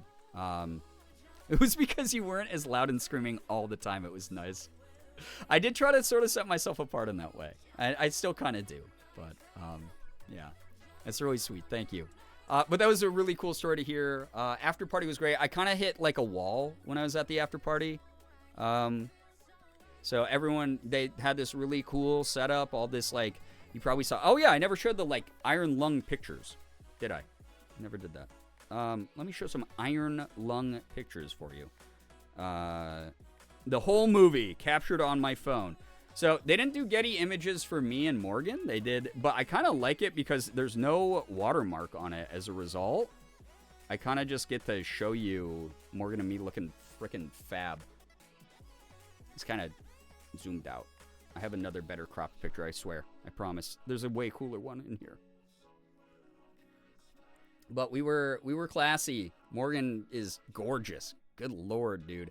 I was telling her I'm an LA 4, but she's an LA 12, so we average out to be like an LA 8, which is like pretty good on the power couple scale. So, you're super cool, and it tracks how many people look up to you. What the heck? Thank you. Chiller vibes are why I stuck around. Well, you don't always get them. I like to mix it up sometimes. You both look fantastic. Thank you, Bats. Appreciate that. Love her shoes. I know. They're so good. You both look gorgeous. Thank you.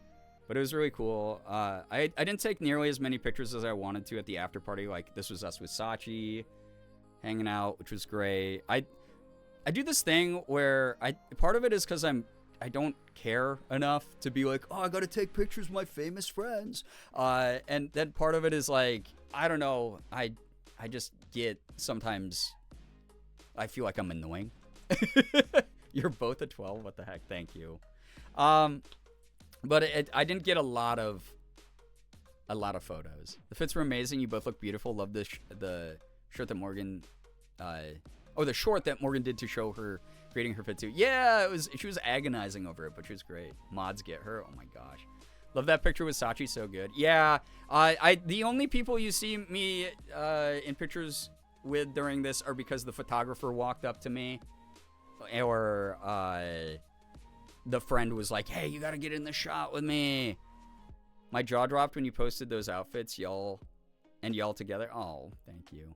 But yeah, got to catch up with a bunch of people. The decor in the place was really cool. It was really neat. They had I can't talk about what it was, but I can say that they had all this fake blood on the floor and this cool screen showing images, which I obviously had to go and Wojak at. You and Morgan both have such beautiful hair in those photos too. Thank you. But I really didn't get too many photos. I mean, this was my super special drink I ordered, my special cocktail.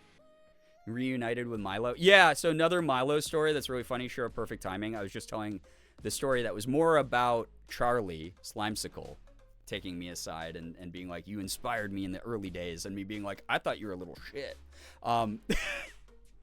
But Milo, so we get to the after party, and I arrived like a little bit later because I took one of the later shuttles there, and I walk in, and Milo already has a drink, and she runs up to me, and she goes, it feels like I'm drinking with my dad right now. And I was like, well, you're grounded. Go to your room. Well, I cracked up. It was so funny. Crazy that y'all swapped gender. I know. Absolutely wild, right? But no. Really, really, really happy to be able to hang out with Milo and a bunch of other people. everyone was sweet. I hit the wall a couple times during the party, and I just like ducked away into a quiet booth and did not socialize nearly as much as I wanted to. I got to talk to like a lot of the people who worked on the movie, which was really cool. I loved that. That was really awesome. But like there was a lot of people. I mean, like freaking like I very briefly said hi to like Valkyrae. I was like, hey Ray, I just want to tell you I like a lot of your content. I caught another streamer who I will not name because she got a little tipsy, stumbled off of her heel, and I physically caught her. And then she had a little bit of a moment where her dress came up a little short, and I instantly jumped in front of her, and I just went, nobody saw anything, and helped her up. And we made sure it wasn't like a big deal, which was good that happened. Because I was, by like the third drink, I was like, I don't want to get drunk tonight, so I just swapped to water, and I basically just babysat people. But most people were being great. Girls supporting girls, yeah. And then, Oran High School Host Club moment, kind of, yeah. Yeah, that poor woman. So glad you kept her from getting hurt or someone seeing something. Yeah. It was one of those moments my brain immediately went, oh my god, this cannot be a moment. Vanilla Mace was there. Morgan and I were both too, again, for me, it was more of like, I kept ducking away from like the party and just doing quiet contemplation. Again, grief follows you into moments of joy as well. And I was really grappling with that a lot. But also there were a couple people in the room. I was like, they have no idea who I am, and I don't want to be that person who's like, hey, Vanilla Mace, wow, your streams. You know, I didn't want to be that. So, I introduced myself to very few people at this thing, but there was it was like a who's who of a lot of people in the space, which was cool. But I did put up in my Instagram post about this, like I felt very out of place. I felt like I didn't deserve to be there. I had a lot of imposter syndrome in that room because I haven't really been concentrating on my content for like the past year. It's been very hard with everything going on for me to even think about my career. So it felt really weird to be in there, and I had a lot of people come up and just straight up be like, hey, I know you. You're great. You're awesome. Love you. Hope you've been well. Sorry to hear about things that have been going on. And that was great. That was very validating. But it was just like a really tough dual aspect of grief to deal with while I was sitting there, where I was like, look at all these great people. We're doing all these cool things, and I'm a piece of shit, is what my brain kept doing. So that was kind of a bummer. Mello, welcome. Thank you for the 3 stream streak. Everyone's fits that I saw were so cool, though. Everyone dressed really nice. Yeah, everyone was pretty much on theme, which was great. But yeah, it was good to be surrounded by good people.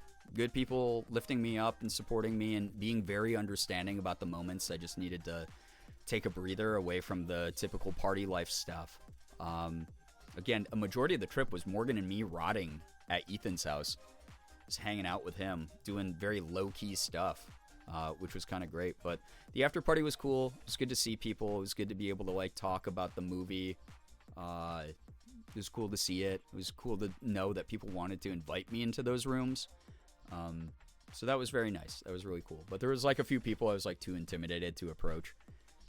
One guy I did get to talk to. It was wild. So I actually met him at Eddie's birthday party, Eddie Burbach's birthday party, 2 days before, like that Wednesday we came in.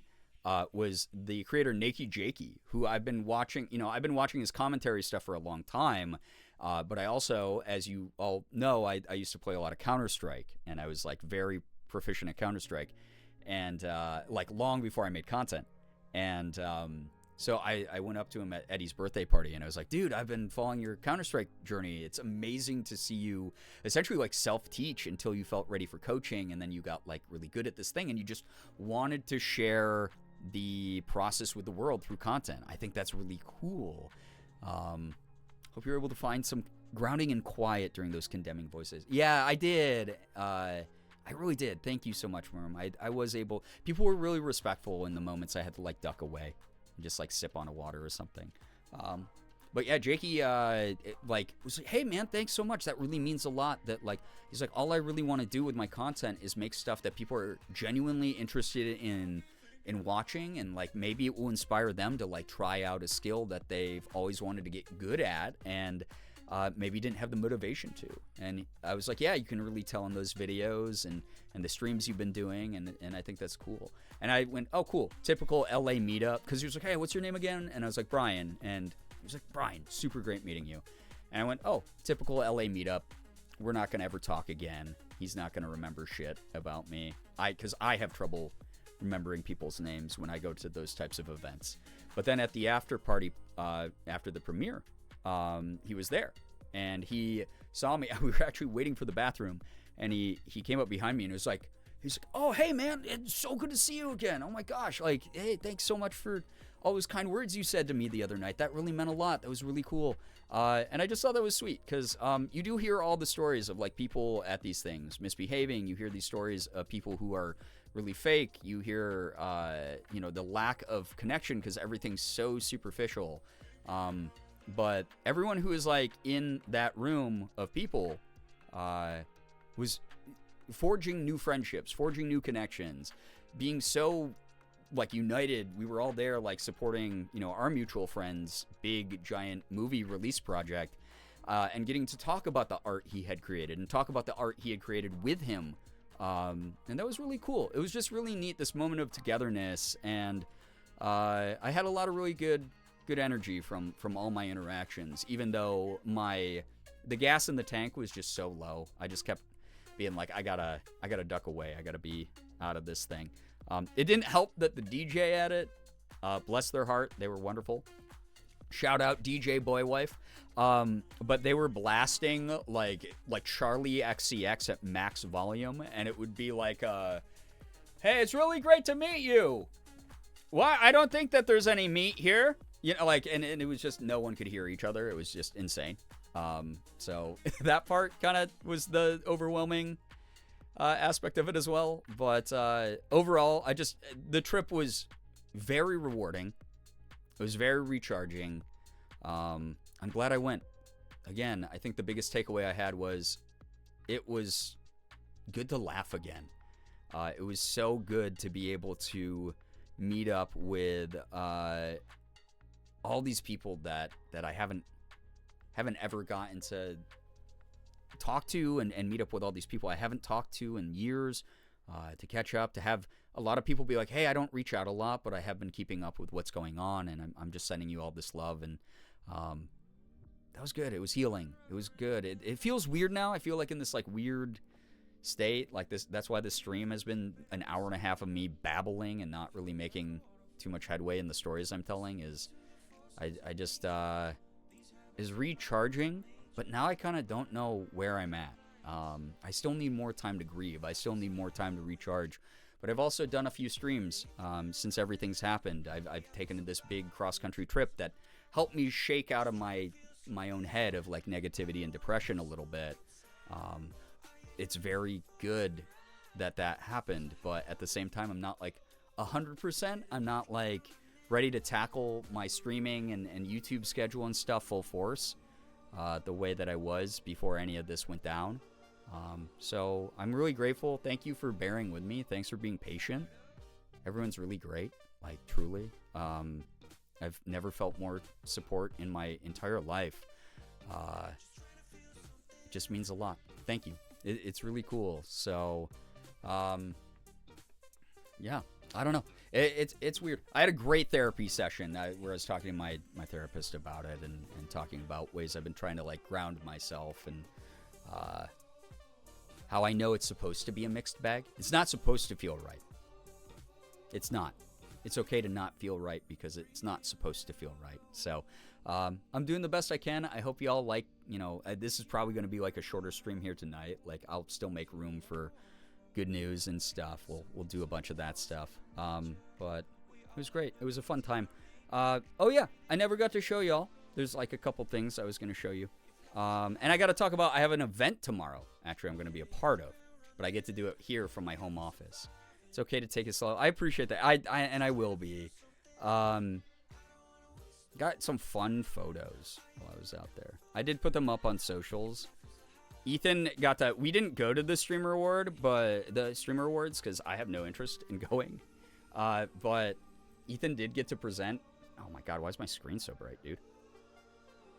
Ethan did get to present, pretending to be Baby No Money. So we got a screenshot of him doing that. Do what you can, that's enough. Oh, I appreciate that. Like, truly. I got like 9 million photos of Spencer. I had a bit of Saturday night. I was having like a little bit of a tough time, and I like laid down in the guest bed to just sort of like take a breather. And Spencer crawled on top of me. Dude, animals always know.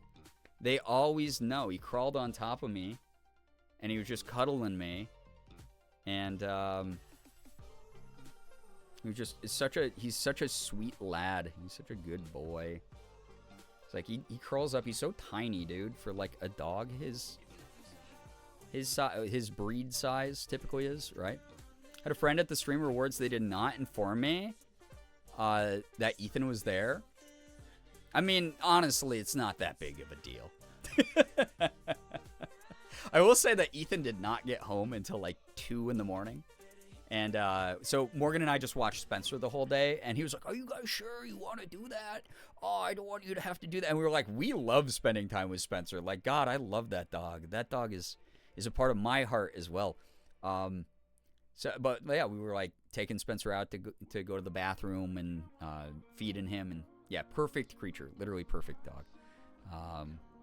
Very, very fun. I don't know if I can show... Well, no, I can because they put it up on Getty, so it's out there in the public. But the drink menu at the after party, they had 2 special cocktails. One was called Blood Moon. The other one was called Just Ram It. They were both really good, by the way. But look at... this masked figure was Ronbu. That was a weird interaction. I've never met Ronbu in person before. But Ronbu was... You want that? Yeah. This is the cocktail. It was yummy. It had a little fake skeleton hand in it. Yeah, would also rather spend time with a dog than be at the Streamer Awards. I have a lot of social commentary about that, but I won't get into it because I'm sure the internet will misconstrue it. And it wouldn't be me sniping at anyone. It was just more of like, I'm old and I can't do that. That's like a totally different corner of the internet than me. And good for them and whatever, but like, I'm doing my thing, you know? Did I get to keep the little hand? I was going to, and I think I forgot to. I'm pretty sure, unless Morgan has it. She might have it. I don't think so. Just ram that. Me when I... No. Oh, good Lord. Yeah, I know. Sorry if I didn't get the party favor. We did get really cool... We got tote bags with the Iron Lung logo on it, which Mark put like Korean on it, which looks really cool, and t-shirts that had the same design on it. So we did get those. We did get party favors, which was dope. Morgan, on cue. Check this out, dude. If you haven't seen this, dude, that's sick, right? They're so dope. It's real. It's real. Iron Lung is real. The iron piece is real. It was sick, dude, right? And so I have a t-shirt with the same logo on it. Hope there's Iron Lung merch for the general public. I have no idea what the merch plans are for this movie. I don't know the plans for most of it, and the ones that I do, I'm not legally allowed to share with you. So, it's Godzilla level merch. It's sick, right? It's really neat. But yeah, so actually the Ronbu story ties into that. They had that little stage that I was pointing at, with all the fake blood on it that I wojacked at, right? There's that little stage above me there, all that fake blood. The venue itself was really small, and where they put the table, they like Mark got like a microphone. He's like, "Hey everybody, there's merch back there. Everyone gets like one t-shirt and one bag. Please don't crowd each other." And then obviously a bunch of drunk streamers. Do you think they follow instructions? No. It's like herding cats. So everyone freaking piles against like the railing that the merch team's like passing out merch from behind. And it's just like a freaking, you got front row mosh pit like vibes there. So everyone's crowding. System is terrible. Morgan and I are like, we're kind of tiny people, so we're going to step up onto that stage and walk around to the side because we know Pam, and maybe Pam will just hand us our stuff and we'll get out of everybody's way. So we did that. We got up onto the stage, just went over, went, oh, hey, we just need, these size T-shirts, and they gave us our stuff. And then the crowd had pushed against the stage by this point, and we couldn't find a place to get down.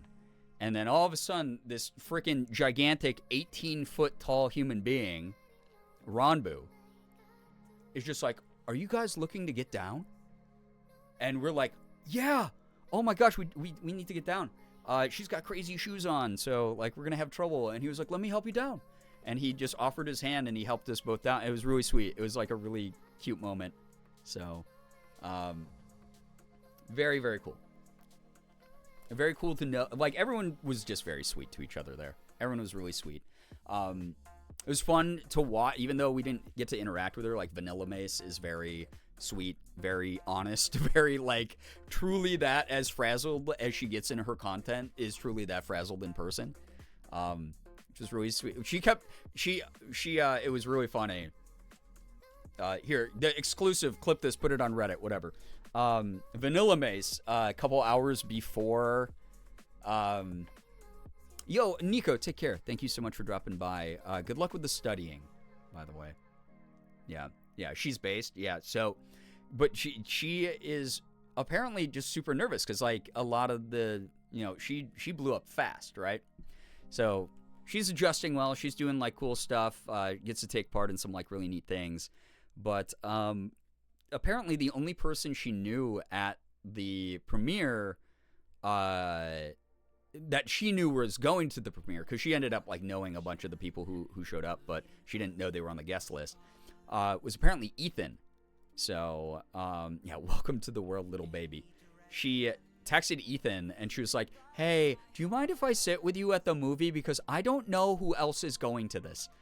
Which is very sweet and very funny. And then so we got to the after party afterwards, and she was still kind of doing that, where she was like, hey, Ethan, I want to meet that person. Do you mind introducing me to them?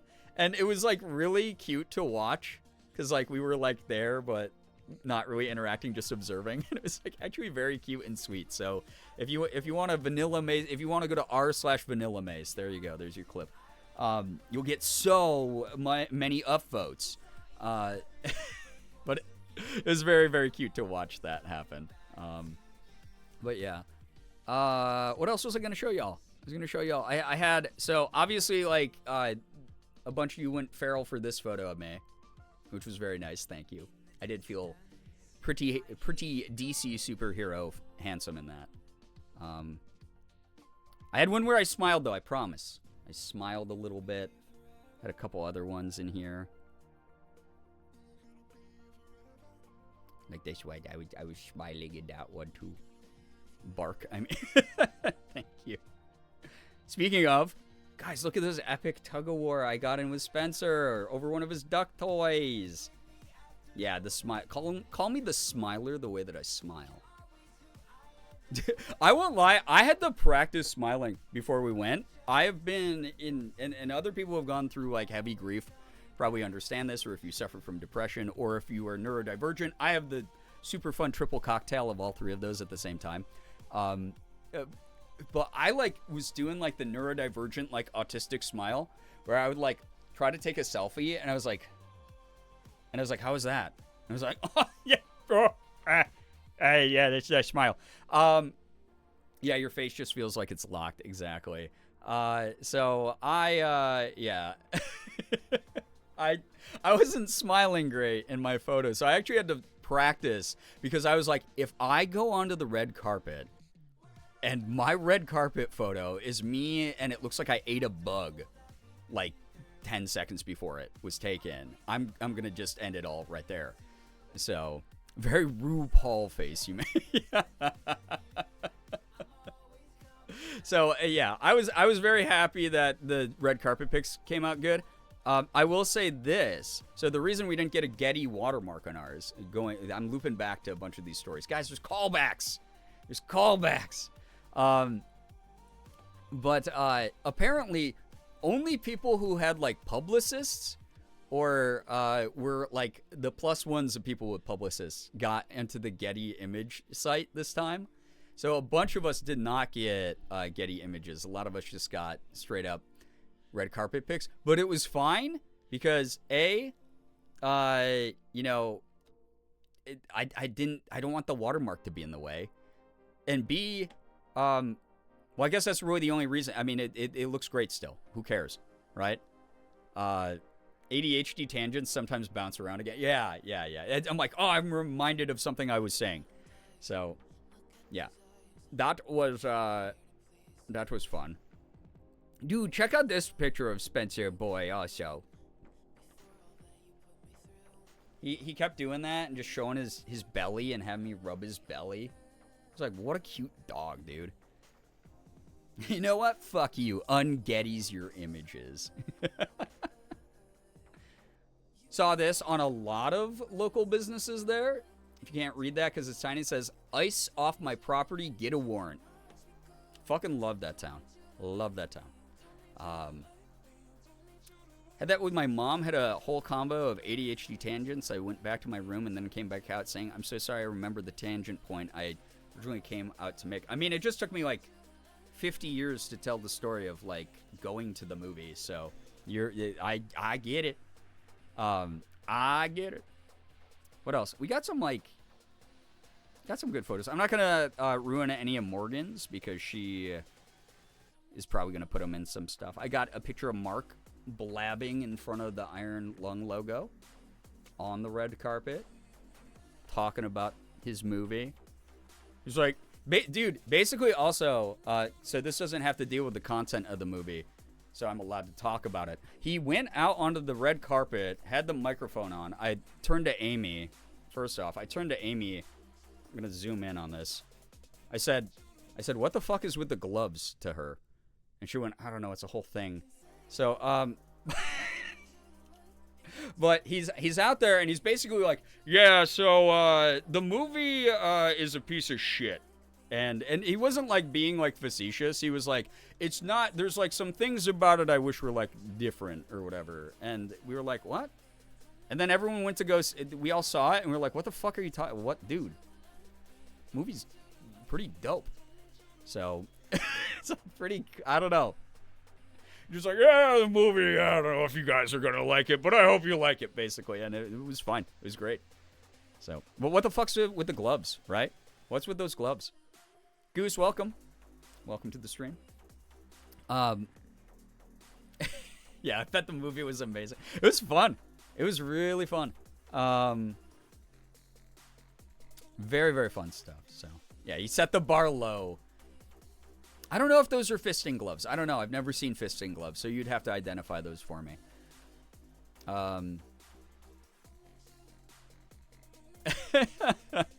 Shiro is so right, though. Any artist does tear apart their art, especially if they have a crowd. So, yeah, all creative speech. I made this thing. I love it, but it's not awesome, but I hope you like it. Yeah. But very fun. So that was kind of neat. Oh, yeah. One night, Ethan, when we were staying in, Ethan just... I got to zoom this in because I don't know if that's like his credit card in the fucking background. He made us alcoholic hot cocoa. It was so good, dude. It was so awesome. He was like, you guys want hot chocolate with Bailey's? And we were like, yes. And so we had a festive little... And I just thought he was going to put a shot of Bailey's in the hot cocoa. And then he was like, I have all these cool things. And made like this crazy whipped cream and like cinnamon like sprinkled delicious dessert. It was so good. So delicious. So, any gloves are fisting gloves if you're brave enough. It's true, guys. Fist on a budget. I love hot chocolate with Bailey. Yeah, it was so awesome. So tasty. Reminds me, I have hot chocolate. Go, yeah. Make that. Make your life better. You have human anatomy, anatomy. Well, you do. I hope. If you have alien anatomy, then you're gonna be in a lab soon. But if you have human autonomy, go do that. Absolutely. Yeah, what a good friend. Yeah, he was. It was like one of the nights I was having a bit of a tough time, and then he was like, "Dude, I gotta make this for you." We also went to this cool place called Vidiots, which is such a cool venue. If you ever go to LA, it is an old school video rental store. So they just have DVDs and Blu-rays, but they have them sorted. So there's some sections that are sorted by director. So if you're like, I want to watch all of this director's work, then do that. They had like it says, yeah, thank you for 40 years Los Angeles. So it's like old school. They have a whole section that's like not on streaming. They have a section that's like taken off of streaming, like removed from streaming. Yo, Nervly, what's up, dude? Nervly, got to hang out with him a lot, chat a ton. Hope you've been well, dude. Hope your trip in was good. Thank you so much again for all the wonderful talks, dude. I got a really, we look handsome as hell in some photos that Nervly sent me. Yeah, Vidiots was cool. It was really neat. If you are a regular customer there, they will waive all late fees. So because they just want people to have physical media, and we were talking to them, and we were like, what happens if they don't return this stuff? And they're like, it's okay, most of it's donated by the community anyway. So people just go in there and they're like, hey, I have all these Blu-rays that I don't watch anymore. I want someone else to enjoy them. And it's only like a couple bucks to like rent each thing. So we just got like a stack of movies and like watched a bunch of movies with Ethan. It was so sick. So great meeting you in person and chatting. Thank you for the memories. Dude, those are going to live on forever. Like, truly, we had some really good talks. Like, truly. But, yeah, it was so cool to do that. I mean, I got this. This picture's pretty slay. I won't lie. This pic of me, the Vidiots logo in the background standing between two. Like, they sorted them by genre, by director. They had, like, again, special, like, these movies aren't picked up by any streaming service right now. They're not on streaming. Check this display out. They had, it was so cool. Love that pic of you. There's the close-up of it. I did feel very girly pop in it. I won't lie. So, it was just so cool. It's really, really neat. Physical media rocks. Yeah. CDs are good too. Yeah, vibes are off the chart. They have a photo booth in there. You can just take, like, photos of yourself. We did, like, a bunch of, like, more, like, chill, old school things while we were there. Like, we went to the original Bob's Big Boy, which is a famous diner that's out there. And Morgan and I, like, that's an album cover, dude. That's a good one. Super cute pic. Yeah, thank you. So girly pop, like, actually such a good photo. Yeah, I did a little bit of a hip hop in the Vidiots. Like, I think that's pretty good. Yeah, the hip hop. I had some attitude.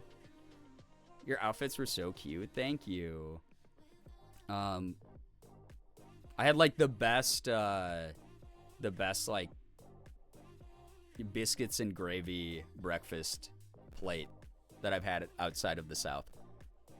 The hip hop was so cute. Thank you. I'm working on my poses because I have like I'm like a flexible person, but like when I pose in front of the camera, I do the same 3 poses. So I'm trying to add a little bit of versatility. Here's Spencer eating a duck's ass. That's a good one. He loves eating those duck's asses. Ethan also, because he just got back from Japan, bought me a bunch of Japanese Pokemon cards. I'm going to open them with the Pokemon cards the community sent me. So we ripped a couple packs. Neither of us got any good hits, though.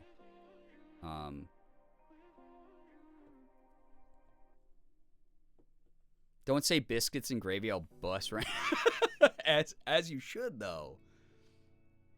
It's difficult for some reason. I'm just like uncomfortable in my own body a lot of the times, so I think that's partially why it's so difficult for me to pose on camera. Because I'm in my brain, I'm constantly like, I look so weird right now. I look ugly. I look awkward. And I got to just get out of that, because when I get a little bit more like loose in front of a camera, I have fun and I take cute pictures like that, you know? Yo, what's up, Lightning Turtle? Welcome. Yeah, Spencer played, he played tug of war with me so much. He's just so cute. Embrace looking weird and ugly. It's so freeing. God, I already have a million pictures of me looking weird, though. Oh, here's the autistic smile. This was literally one of me. Again, I have to like punch it in because I don't want to accidentally dox something in Ethan's background. His house is a fucking mess. It's like just shit everywhere. He's probably got a tax form out there on the table in the background. I don't want to dox him live. But I was practicing selfies like an hour before the movie premiere because I was like, I'm going to just get up there and do the most autistic smile. And they all looked like that, dude. Whoa, what the sh... What? Nervely, dude, you just took an international flight Here's my across contribution to the his ocean to see a bunch of people in an expensive American town. What the heck, bro? Thank you. That's really nice. Thank you. I don't even have a real goal. It literally says, I don't know, it's a goal, :3. Thank you, dude. What the heck? I really appreciate your support. Everyone go check out Nervely on YouTube. And were you saying you were starting streaming again, or you have already? Please let me know. Shout out Nervely, mods. Nervely's great. But Nervely's making like a lot of like content. Go support the hell out of everything Nervely does. Same username everywhere on the internet too. Go follow Nervely. Fantastic person. We had some great talks. Dude, that's a lot. Thank you so much. Also, Not a Machine. Thank you for the follow. I didn't notice that till now. I apologize. I've been babbling quite a bit. McManiac, safe journeys home, by the way. Did that work? It worked, did. Yeah. Very, very much so. But yeah, I got the little bit of the...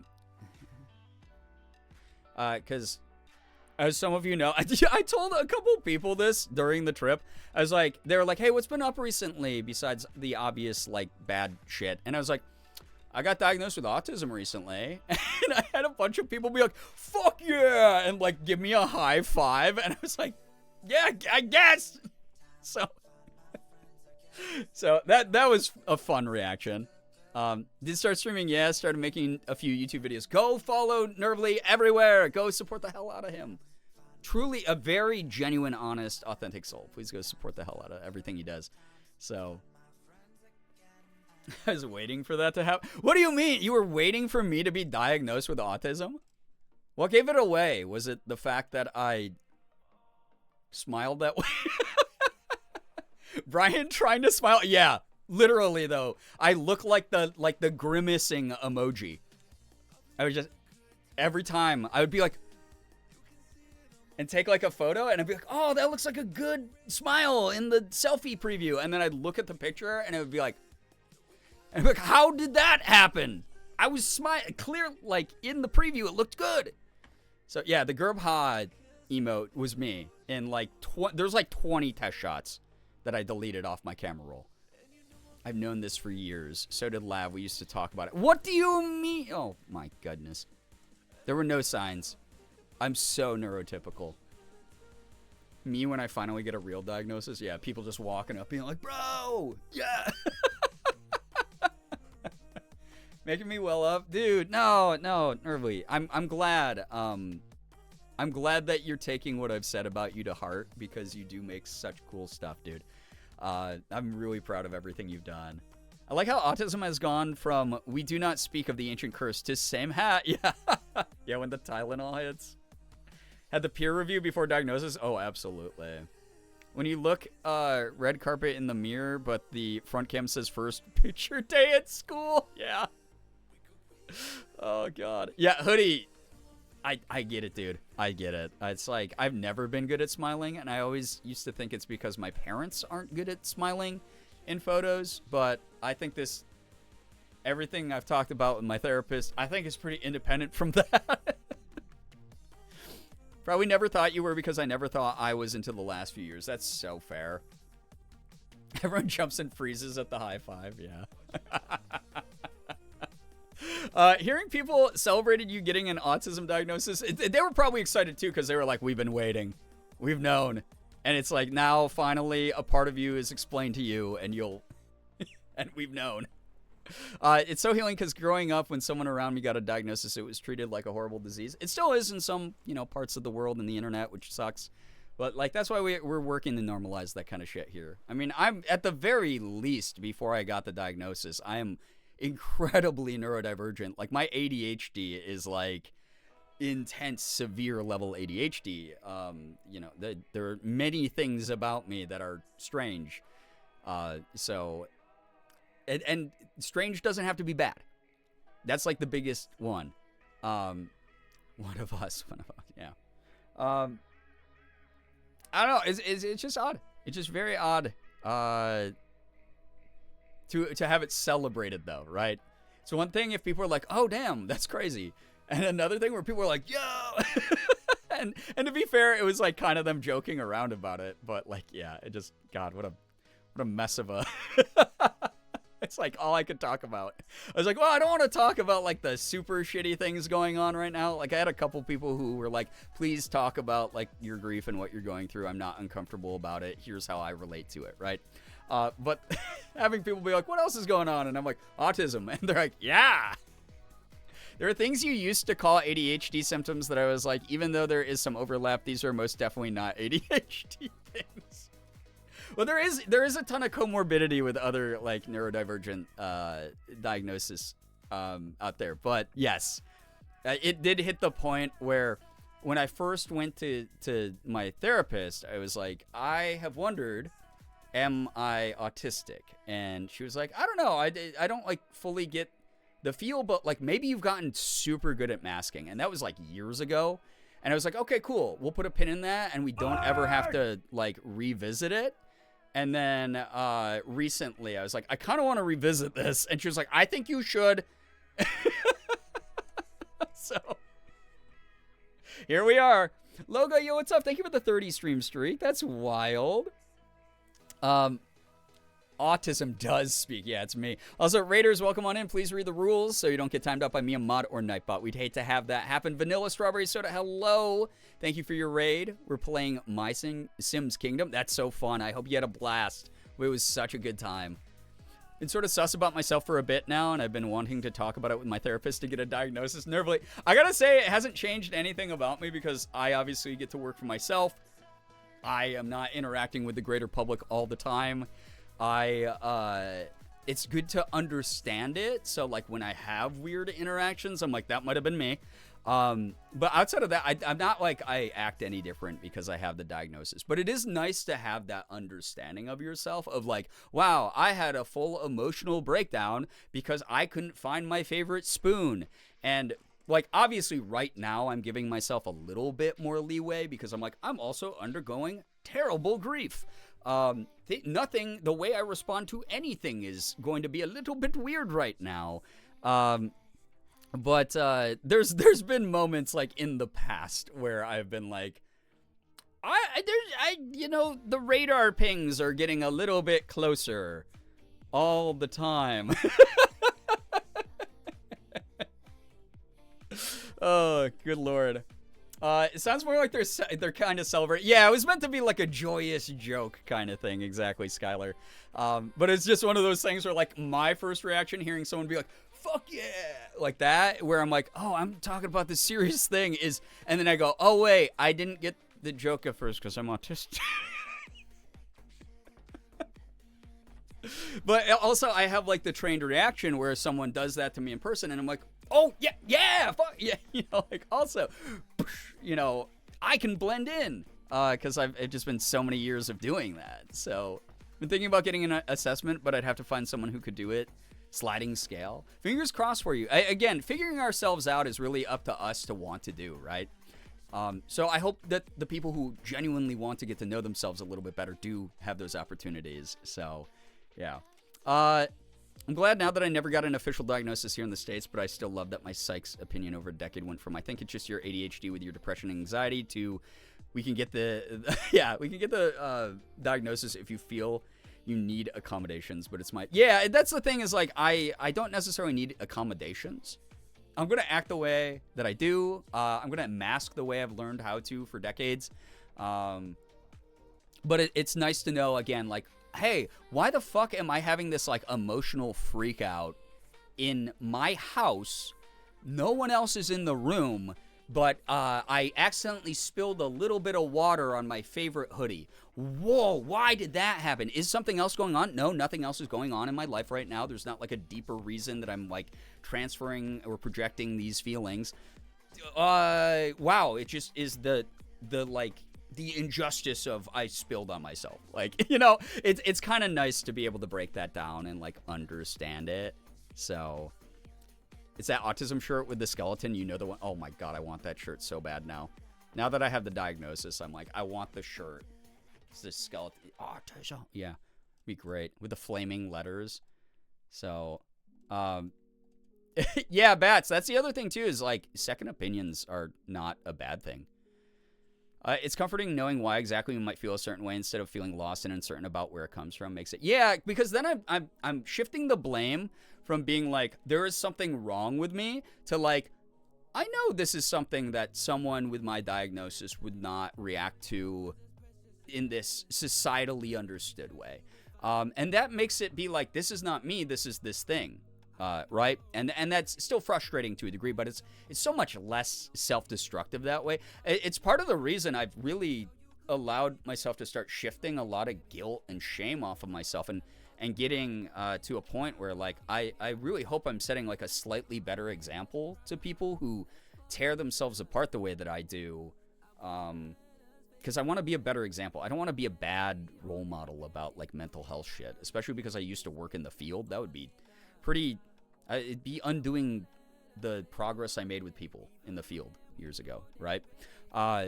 So like I don't know, and it also it's like it's kind of my I don't want to say it's my duty because you can use your platform however you want, and then people get to decide individually if they support you. But like I have been vocally outspoken about so many things in my time. I got to start showing up for myself. I'm allowed to. And so it's nice to be like, yeah, you know what? I had kind of a shitty reaction to that thing. I know why I did. And I'm not going to completely shirk responsibility in like taking that accountability. But I'm going to be less harsh on myself, knowing I'm not like a terrible human being. Like, oh my God, you know, it's hard to find that balance, but I'm doing what I can. So, yo, what's up, Chocoholic Mama? Welcome. Yeah, autistic burnout's like a real thing. Yeah, it's rough. It's kind of crazy. So, it's so funny as an adult to see my peers just go from just unusual / strange to, oh, hey, you're like me. Yep. Yeah, absolutely. My brother, who was diagnosed as a child, was like, yeah, my friends and I took the RADS R for shits and giggles once, and I scored like the 90s, and I was like, oh, I got like 160 something, so maybe that diagnosis will come someday. Yeah. Probably, maybe. The breadcrumbs leading up to the gingerbread house, right? What was it? Oh, God, my brain. What else was I talking about? I mean, again, not too much. I ordered a bunch of Del Taco. Thank you to everyone who gave money before I left on the trip. I used it for Del Taco. I followed through on my promise. It was so good. It hit so great. And it unfortunately hit Morgan in her gluten intolerance a bit. But, yeah, it just... Deadass comparing ourselves to ducks is so true, though, Rat. That's like it's like baby swans comparing ourselves to ducks. Very true. But yeah. Lightning turtle, it's actually very high. The few studies that have been done about it, neurodivergent behavior within public content creators, right? It's very high. I mean, there's a reason a lot of us sought out this industry, this field. I didn't feel like I fit in a typical workplace. I had trouble with the inconsistencies of certain structures within like the corporate world when I worked in that, or you know, I just wasn't able to do certain things the ways that I was expected to, and it wasn't out of like incompetence or like weaponized incompetence or anything like that. It was truly like beyond me. And then I went, holy shit, I hyperfixated on teaching myself how to edit the color of someone's eyeballs in a YouTube video for 8 hours, and it didn't bore me. And I got really good at that. And wow, what a useless skill to most people, but not for this crazy thing. And I just, I kind of fell into it. I went, wow, I'm good enough at this that people are noticing I'm good enough at it. And I can, like the jokes I make, like it's hitting with like a certain niche audience out there or whatever. It was cool. I don't know. It's like really neat. We find our own, right? We find our own. We really do. So, yeah, Uber. Yeah, I mean, we're not. A lot of us aren't. Most people aren't. Even neurotypical people are not really built for 9-to-5s. That's just capitalism. Content creation kind of falls under the arts, and the arts have always been full of neurodiverse types. Very true. Very true. Joy of discovering something you enjoy and are good at. Right, yeah, because it's like, it really blows, and this goes for anyone, regardless of if you are someone who is neuro diverse or if you are someone who is neurotypical. Thank you, Nat, I appreciate that. 102 freaking months, appreciate that. Can we get some hype and some pride in the chat, please? For that very big resub. Thank you. It's like, it sucks when you just assume you're bad at everything, right? Whether you're neurotypical or otherwise. It sucks to be like, hey, you show up to this job every day, you've done all the things that you're supposed to do. By the way, here's this arbitrary thing that we think you suck at. And it hurts your feelings, and it makes you feel bad, and it makes you, it's harder to be enthusiastic about like whatever field of employ you're in, right? And that blows. But especially when you're someone like me, where I internalized that as like a personal shortcoming, that was tough. But then, and obviously that you're still open to the public when you do stuff like this, when you're streaming or doing YouTube.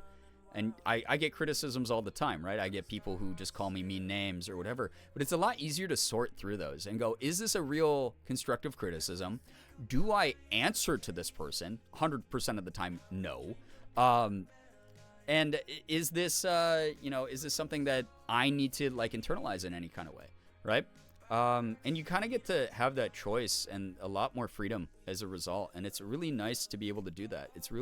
It works better for my brain to be like, okay, this wasn't like a filmmaker who reached out to me and said, hey, your short film you made, I really liked it. Here's some constructive criticism that's not coming from like a place of superiority and shittiness, or an arbitrary criticism that doesn't really make sense unless you're looking through it in a subjective way. It just makes way more sense to me now that I have some people who are like, I love this part of this video. That joke you told was really funny. Wow, direct feedback for something I did. And then there's someone, I'm a POC on the internet, so I get called like a slur once a week. And I go, I don't have to internalize that. That dude probably has a way less satisfying life than me. All right, bye. Like, that's been a really cool part about this, and I'm so grateful. Like, again, I tried to make this clear. I don't know if I guess this is part of my autism, is I don't know if I ever say thank you enough. I know what the chat's going to look like now that I've said that out loud. But I hope it comes across sincerely when I say thank you. I was really trying to like put a lot of, because again, I've been out of the game for a bit. My brain is soup with everything going on with me and my family and all the tough stuff that I've been going through. Doing the people. Oh, he needs some milk. I feel like this is a throwback to a joke I made earlier on socials, where I was like, the internet is insane because I can write this heartfelt post about losing a loved one I was close to, and I'll get this very sincere, kind, uplifting message from someone whose name is like Weed Puke Guy 69. So I feel like that's a throwback to that. Poop Butt 69, thank you for the $25. That's really nice. Oh my gosh. You literally say it 1 million. Okay. But I hope that because I say it so much, it's not like watering it down and it doesn't come across as insincere. That's like a huge fear of mine. Is I hope, because I was really struggling to be like, does this sound sincere while I'm on this trip in LA? Like, that is a privilege. Travel is a privilege. It costs money. It's expensive to do it. Especially to a town like LA. I hope that me saying thank you, you guys really knew I was putting my everything into that. I put my whole thankussy into those thank yous. it meant the world that we got to be there. We had the privilege to go see a friend's movie, but also just spend time in healing energy with people I love who genuinely love me. I hope that the sincerity came through. I really do hope that it came through. Because that trip meant a lot. It meant the world to me. That's my good news. That's my good news for tonight. Before we start good news momentarily here, I'm so grateful. Like, thank you so much. It meant the world that I got to see people I love that I don't get to see very often. It healed a part of me. It really did. So, and then like the movie, like, yeah, that was cool. It was kind of like a bonus. Like, hey, we were gonna go out and see Ethan as soon as we could anyway. Awesome that now we have like this excuse, this big celebration around our friend's art. Never feels watered down. We can tell how much you mean it every time. Well, thank you. All of you are great. Thank you so much.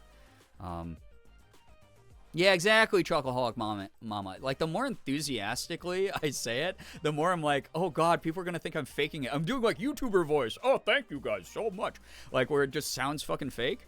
I hope that's not how I come across. I've been, like, really self-conscious about that kind of thing. Because, like I said, I want to make content now. Like, I'm going to be making fun content again on my YouTube channel and on my shorts and stuff.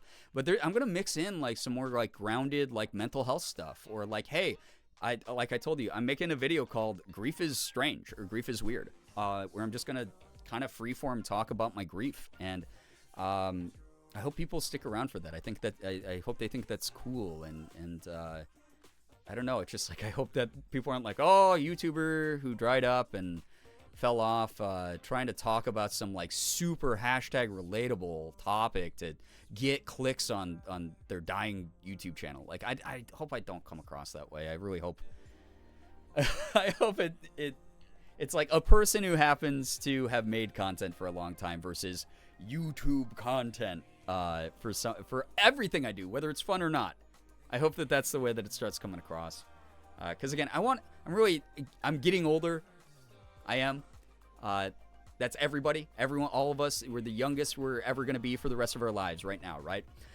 So I've really been genuinely thinking about, like, what impact, what legacy am I going to leave behind making all this stuff? Like, that's really important to me. I hope I get to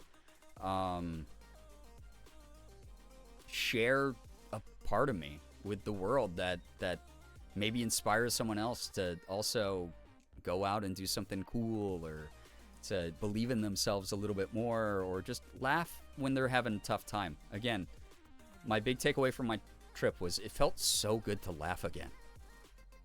If you're going through a tough time, there really is power in laughter, in surrounding yourself with loved ones or good community like here. I mean, some of you were saying you were having a rough day earlier, and then just talking about, I don't know, crap, we started the stream with Mpreg.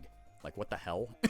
And people were just laughing their asses off. And I'm glad. I hope that cheered you up. I hope you went, oh my God, all this serious shit that is hanging over me melts away for a second. And I can just laugh my ass off with good people who I know care about me. That's really important right now. We have active forces trying to tear us apart and not allow us to have those moments where we cackle and feel the warmth of laughter fill us. God, I gotta stop saying things that I think are inspirational because they do sound like innuendos every time, huh? Callback, yeah. Yeah, Bats, you missed the Mpreg? Yeah. Everywhere I go, I cannot escape Mpreg. I think that says more about you than it says about me. Why not? Thank you for the 10 stream streak. What the heck? I appreciate that. Hitting double digits. 100% agree. That trip changed me, honestly. It was super healing. I'm glad you got that as well, dude. Like, truly. Truly, truly. Mpreg is everywhere. The future liberals want. The woke agenda in action. Oh, God. Good God. I don't know. I have like a bunch of... I don't know if people would find it redundant now that I've shown them on stream. to see more pictures of me in my time in LA. I might post them on socials. We'll see. We'll see. This was, actually, wait, I can't show that one. I was going to say this was a funny thing in Ethan's house. I cannot show that. Oh my God. All right. Speaking of callbacks, I started a long while ago on this stream. I was like, I got cute clothes. I thrifted. Morgan and I went thrifting while we were there because LA has an awesome thrifting scene, and you can get stuff for like $10 and under. Anyone who's like, oh, it's super expensive. It is there. It is. But like anywhere, you learn to live on a budget. It's not like everyone is a multi-millionaire in LA. There's normal people living normal everyday lives who have to afford coffee or clothes or whatever, or like to go thrifting or go to like a cool discount movie or whatever. There's cheap budget shit in LA. So anyone who tells you like there's not, they just are bad at looking around. Morgan and I went thrifting. We went to our favorite like secondhand store called Wasteland. If you've ever been to LA, there's like a number of these locations. So we were at one in Highland Park we drove out to. And the one in Highland Park had a really good selection. It's actually that black denim jacket I have with the embroidered roses that a lot of people like on me. I got that at Wasteland for like, I think like $13. So that's the kind of shit you can find there. They're not always going to have everything you love in your size because it is secondhand, but it's like gently used secondhand. So Morgan and I walk in. She wants to go shopping. 5 minutes in, she's searching. We're both looking through the dress racks, and she pulls one off the rack, and she goes, "Babe, this is so you." And so she found this. This is, it's so cute, dude. It's like, it's hard to see, but it's like really, really cute. And I was like, oh my God, it is. And the greatest thing I love about LA is like most of the places here, because New York State is fairly liberal and Rochester's fairly liberal. Most people don't raise an eye when I'm like sorting through the women's racks, but sometimes they get like a little bit weird about it. Yeah, it's so me. I know, chat. You clocked, right? It's super cute. It's got little flowers on it. That's the flower pattern on it. It's so cute. But there, it's like no one gives a shit. Like I was like, I'm gonna go try this on in the dressing room, and the person like watching the dressing rooms was like someone who's clearly like gender non-conforming, and they were like, yes, go in, you're gonna look so good. And I was just like, damn, like I want that level of encouragement when I'm going out and doing stuff. Can't wait for you to wear. Oh my God, I'm so excited. The cute cottagecore vibes, yes, it's my favorite vibe. It's my favorite thing. Need you to wear that ASAP. Yeah, Morgan's gonna wash it for me. But then the other thing I found, and this makes me feel like a freaking 2000s DCOM protagonist, is what someone called me. It makes me feel like a Disney Channel original movie protagonist. We were looking in the designer racks, and I was like, I'm not gonna find anything affordable in here because it's the designer racks, and it's gonna be like expensive. And Morgan was like, what about this? This is so cool. And there's this super sparkly skirt, silver skirt. It's got 2 zippers down the front so you can adjust it or make a little leg slit. But it's so cool. It's like super shiny and metallic. I love it. And it was like $12, dude. It's like, it was so cheap. And then the bucket hat, they had bucket hats. These were brand new. There's Wasteland logo above it, by the way. But these were only, I think they were like $12 each. So I got like a whole new fit for like under $50. But the bucket hat, very Xenon with the skirt, and then like very Zoe K-pop Demon Hunters with the bucket hat. Re-entering her Britney era. Oh my gosh. I wanted to be Britney Spears so bad when I was a teenager. It was unreal. But yeah, I love it. I think I'll find a way to make both of those items work though. I'm very excited about it. I might wear the silver skirt with the shirt that Merm sent that says like Internet Princess on it. I think that would be kind of fun. We'll see though. But yeah, really cool town. Go check it out. Let's see. Can I show you any of these? I mean, I guess I can show you the one I put up. Right? Here's my Ron Lung photo. I was like the shortest person there. Oh, yeah, here. Here, you can kind of see it. So, this was one where I autism smiled and I said, no, I'm not posting that. But I zoomed in a lot so you can see the person standing in line is like half a foot taller than me. Like, I was one of the shortest people there. Yeah, Ron Long, he's a good guy. He's a good guy. Don't mention blood around him. It's really weird. But yeah. That was a lot of the LA trip. In a nutshell. I got to go to Guildhall, which is this really cool nerd bar where they have board games and they do Magic the Gathering and like tabletop stuff, and they all the TVs have like streams on, and they have like video game memorabilia everywhere. And I got this awesome mac and cheese while I was there. I finally got to try Guildhall. They had one of my favorite like OG Overwatch players, Internet Hulk's jersey. He sadly passed away years ago, but they have Internet Hulk's jersey on the wall, and I literally teared up when I saw it. So I'm fairy size. I'm kind of tiny. I love nerd bars. I do too. Like, they're fun. Call me a millennial all you want. Whatever. Yeah, mac and cheese. It's a bar pub that does TTRPG. Yeah, they have really good drink specials there too. Very affordable prices. Good portions. Excellent food. Love Guildhall. Yeah, Sky, it's awesome, right? Fairy size is funny to think about. Because I read that in like a deep voice. I was like, yeah, I kind of am, right? Someone put up on Blue Sky the other day. This is a full aside, but I had to like quote repost it. They put up a picture from the Venture Bros cartoon, Dr. Girlfriend, who, if you don't know, is like this like very like 1960s like mod styled like baddie in the cartoon, but she has like a super deep voice like this. And I reposted it and I was like, this is my gender goals. Like, I want to look that femme hot, but then I'm not going to change my natural baritone. This is my voice. I like this voice. It's fine. So that's kind of like, I've told people for years that's been my goal. Me and my local friends play at a nerd restaurant called Wizards of the Toast. The whole menu is just references to games and movies. Dude, I love that. That's awesome. I love that so much. I'm glad that like nerd bars and nerd restaurants and stuff are everywhere. We used to do Guildhall after Overwatch League games, and we went. Yeah, I remember that used to be the big owl hangout. We went out one time. I was there for something unrelated. It was so fun. Yeah, that used to be the big Overwatch League hangout. Do you know something devastating? The whole reason I went, right? I kind of love her. I love Dr. Girlfriend. She's fantastic.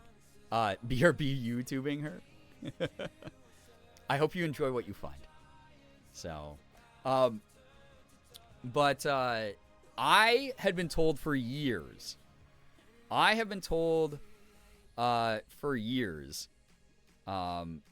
Yeah, bats. Yeah, I get you. It's that like, oh man, I want to like mix and match. Like, yes, I want to be femme presenting, but I've told a lot of people this. Like, I'm not changing from being gender fluid, because I'm like, there's gonna be some days I'm like, yeah, I want to just like rock like the mask fit and just feel like a little bit like, yeah, dude energy, and it's fine and it's cool. But I just want it to be more from the other direction, where it starts femme and then goes mask, and I have that option instead.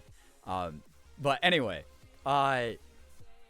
So the reason I got enticed to go out to Guildhall is because for years, people, my friends, would go to Guildhall and they'd text me or DM me and they'd show pictures of this thing that was up on the wall, and they'd be like pointing at it or going like, oh, you know, like whatever. And it was a boyfriend dungeon sticker of 7. They had a boyfriend dungeon sticker of 7 up on. Someone had put it up on the wall as like, because it's just nerd bar gamer memorabilia stuff. And I was like, oh my god, I have to go get a selfie with the character that was like my breakout role, like my big voice acting breakout role. Yeah, nah, exactly. I want to look like a princess with an evil villain bass voice. Exactly. So I was like, oh my god, I got to go get a selfie. I finally have an option to go out to Guildhall. I have an opportunity to do that. And the Burbank one, allegedly, Sky, not the other one. Because the Burbank one's the only one any of my friends have been to. And they were like, so I went out, and I couldn't find it. So I went up to the bartender, and I was like, hey, while I'm ordering this drink, this is going to be weird, but I heard that you had Boyfriend Dungeon, like, stickers and posters and stuff up on the wall at one point. Are those still here? And the bartender sat there, and I could tell she was kind of like processing, and she was like, yeah, I know that game. Oh, but you must mean Dream Daddy. Yeah, we do have a big Dream Daddy mural, like, in the back room. And I was like, and I didn't show the disappointment on my face. I was like, oh, thank you. And I just, like, took my drinks and walked away and was like, oh, like. So I had missed it. It wasn't there anymore. I was so sad. I was like, oh, yeah, thank you so much. Like, so I missed I missed Boyfriend Dungeon, but they did have a really nice Dream Daddy mural up on the wall where the Boyfriend Dungeon stuff was back when that game was relevant. So I'll personally go replace it. Really quick here, chat. I just realized what time it was, and it's actually like a little bit longer than I planned on streaming tonight, but I've been having such a good time catching up with everyone. Real quick here, first off, look at how fucking cute we are. Ethan put up his Christmas tree while we were there, and Morgan, we always have to get like a little family photo. We call it our one obligatory selfie of every visit, but we actually took 3 this time. So we got to take some cute photos. This is my favorite one, though. That was fun. Although Ethan then took my phone and then did this.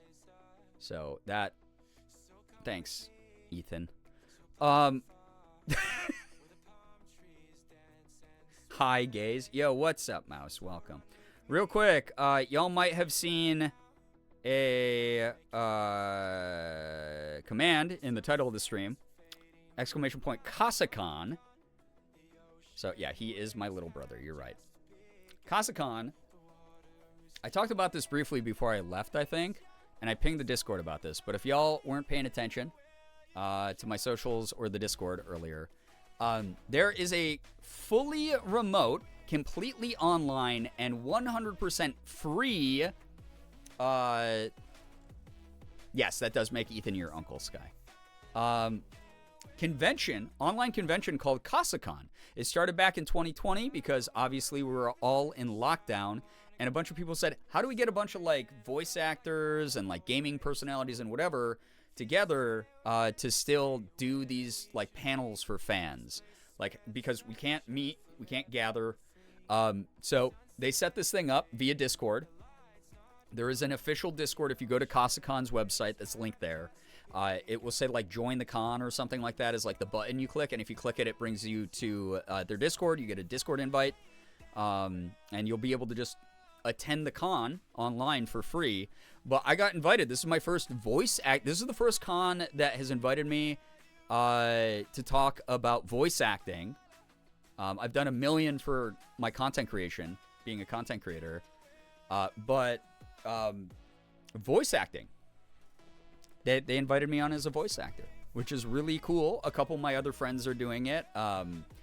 Junyun, who I talk about pretty regularly, who is an acting teacher and voice actor, Korean-American voice actor out in LA, who I am good friends with, who runs Red Scythe Studios, which is an educational resource for voice actors.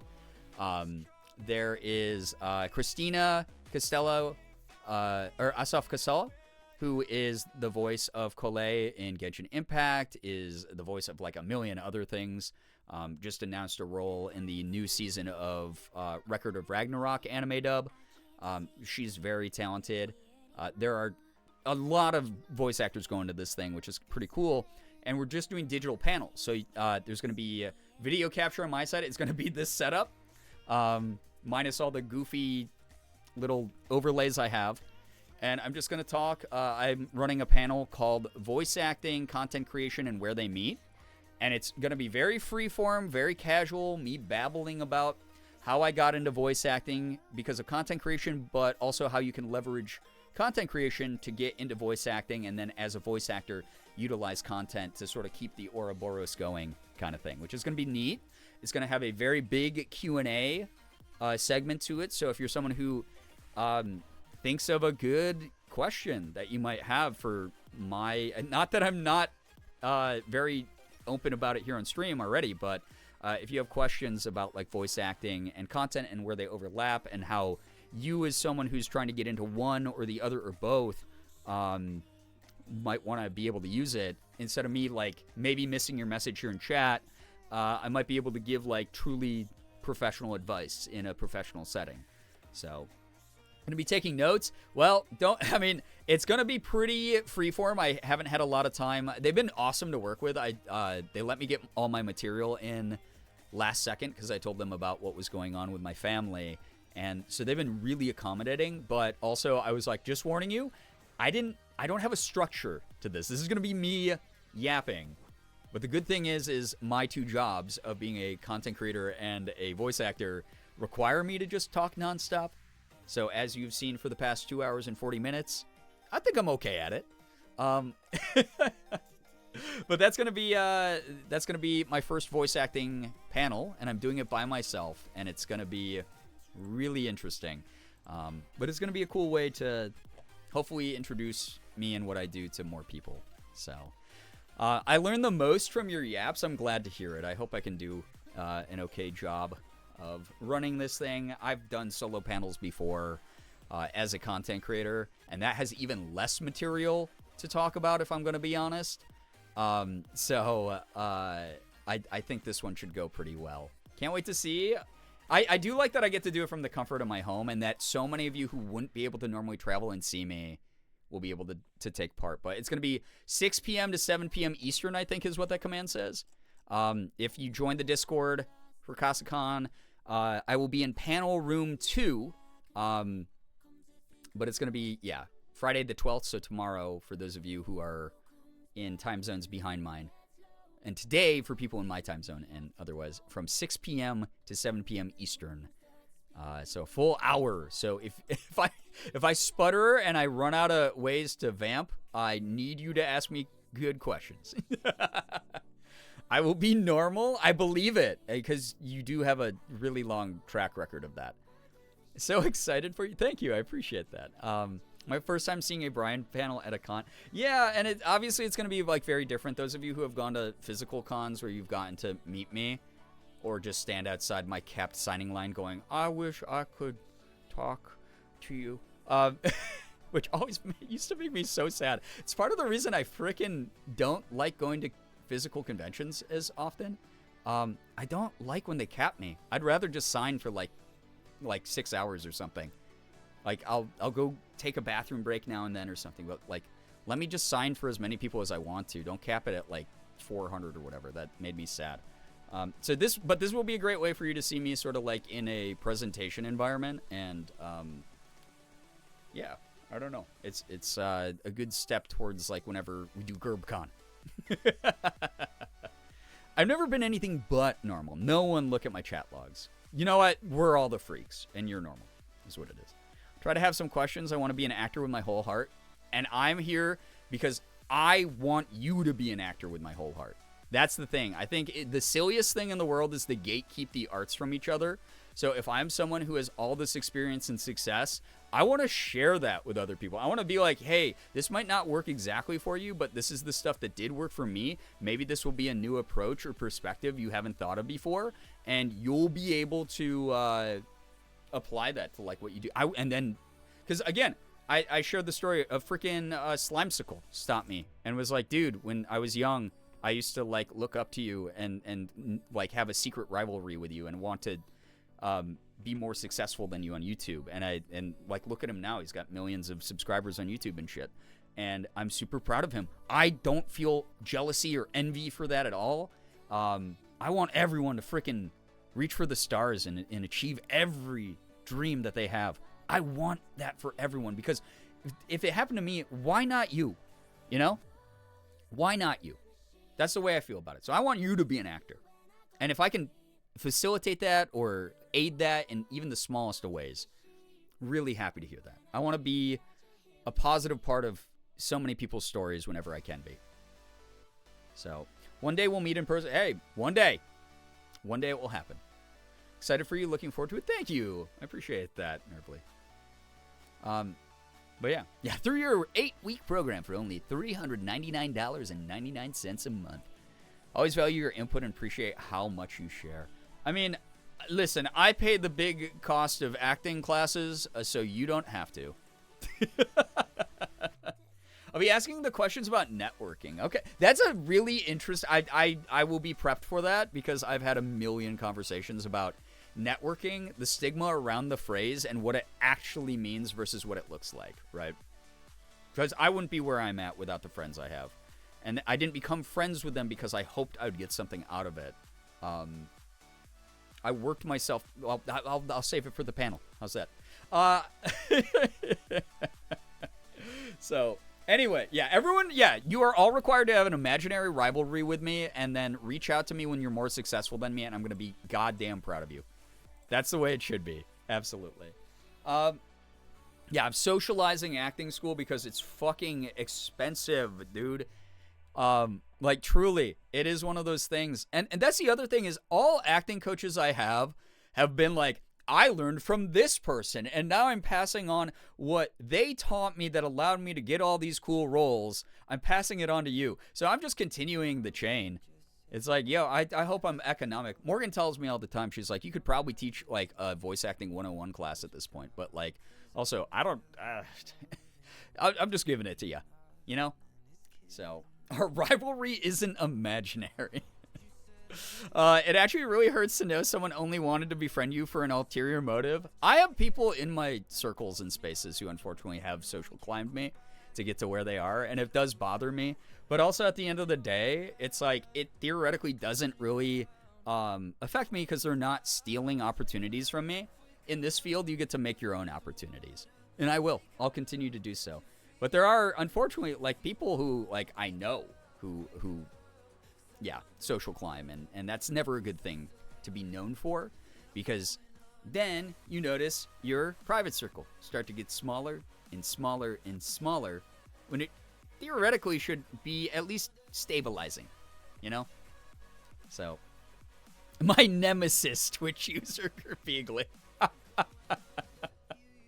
All right. I've yapped long. It's been almost 3 hours. Please hit me with your good news. My good news is I had this beautiful, refreshing, recharging trip.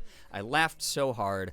I remembered what it felt like to feel joy again. That sounds dramatic, but it really was what it was. If you have good news, as long as it's something that we can all comfortably enjoy together, it doesn't matter if it's big or small. It's something that you're happy about, you want to share with a community of good people who want to hear about good things happening to good people, especially when the world ain't so good. Please share your good news, and I will do my best to read as much of it as I can. I'm going to be really far behind on chat, so just as a warning to those of you trying to talk to me in real time, I'm going to be a little bit behind, but I'm going to do my best, and I'm super excited because it's been way too long since I've gotten to read your good news. Please feel free to share. This will probably be one of the last things we do before we start winding down. Hopefully I'll see you tomorrow at CasaCon, and then hopefully I'll have energy afterwards to be able to stream again. So just a heads up, that's kind of the plan for tomorrow. Social climbing stinky, just be friends with people because you like them. Yeah, exactly. Good news, my friend and her wife had a baby today. She's so adorable. Congrats to your friend. And that is so, so wonderful. I love that. That is incredible to hear. Beautiful stuff. Good news, Girbeagly is Greg. Don't spread that around, guys, okay? I want that to be a surprise. I'm going to make a whole gender reveal YouTube video where I burn down half of LA. Good news, I finished all my exams. That's not even a funny joke, dude. Fuck, I had so many people affected by the fires there. That sucked. Good news, I finished all my exams, feeling good about them, and I'm taking 2 of my friends out to a Christmas market this weekend. Love that for you. Have so much fun. Glad to hear the exams are over so that you can focus on the more fun stuff. Like, truly. My good news, I'm on my way right now to get to the last legal paperwork done, before I can apply for Dutch citizenship. Whoa, let's freaking go. Awesome to hear that you're in the last phase of that, because I'm sure it was a whole thing. I'm very, very happy to hear that it's taken care of now, truly. My good news is that even though I've had a really, really shitty last few weeks watching a K-pop survival show, my one pick made the final episode, has a good shot of debuting in the group, and that made me very happy this morning. That's fun. That's good. It's always fun to have something to look forward to, especially when you're in a bit of a downer rut. It's always really nice, truly. Good news. Finally got myself a cordless milk frother / whisk because I found a Cosmic Brownie protein powder that tastes great. The pre-bottled chocolate breakfast shakes I drink. Ooh, that's so nice. My God, the fancy tools, the fancy recipes. Good news. While today was pretty stressful, I walked to a thrift store on my break and found a cute big pink sweater before I had to go back to work, and that was pretty nice. That sounds cute. I love that. I love a big sweater. I love pink. My attention's grabbed by that. That's fun. I'm glad that you treated yourself to something nice. I gotta go, but congrats everyone on your good news. Spark, take care. Get some wonderful rest. Thanks for dropping by. Thank you so, so much for being here. Good news, I have my mom and my youngest brother help decorate our Christmas tree that they got from Michael's. Wait, oh, like an artificial one. That's fun. Morgan and I have one of those as well. She got the whole family barbecue for dinner. Ooh, love me some good barbecue. That must have been a fun family thing to do. That's great. A lot of people getting in the festive spirit. I won't lie. I'll probably be a little bit...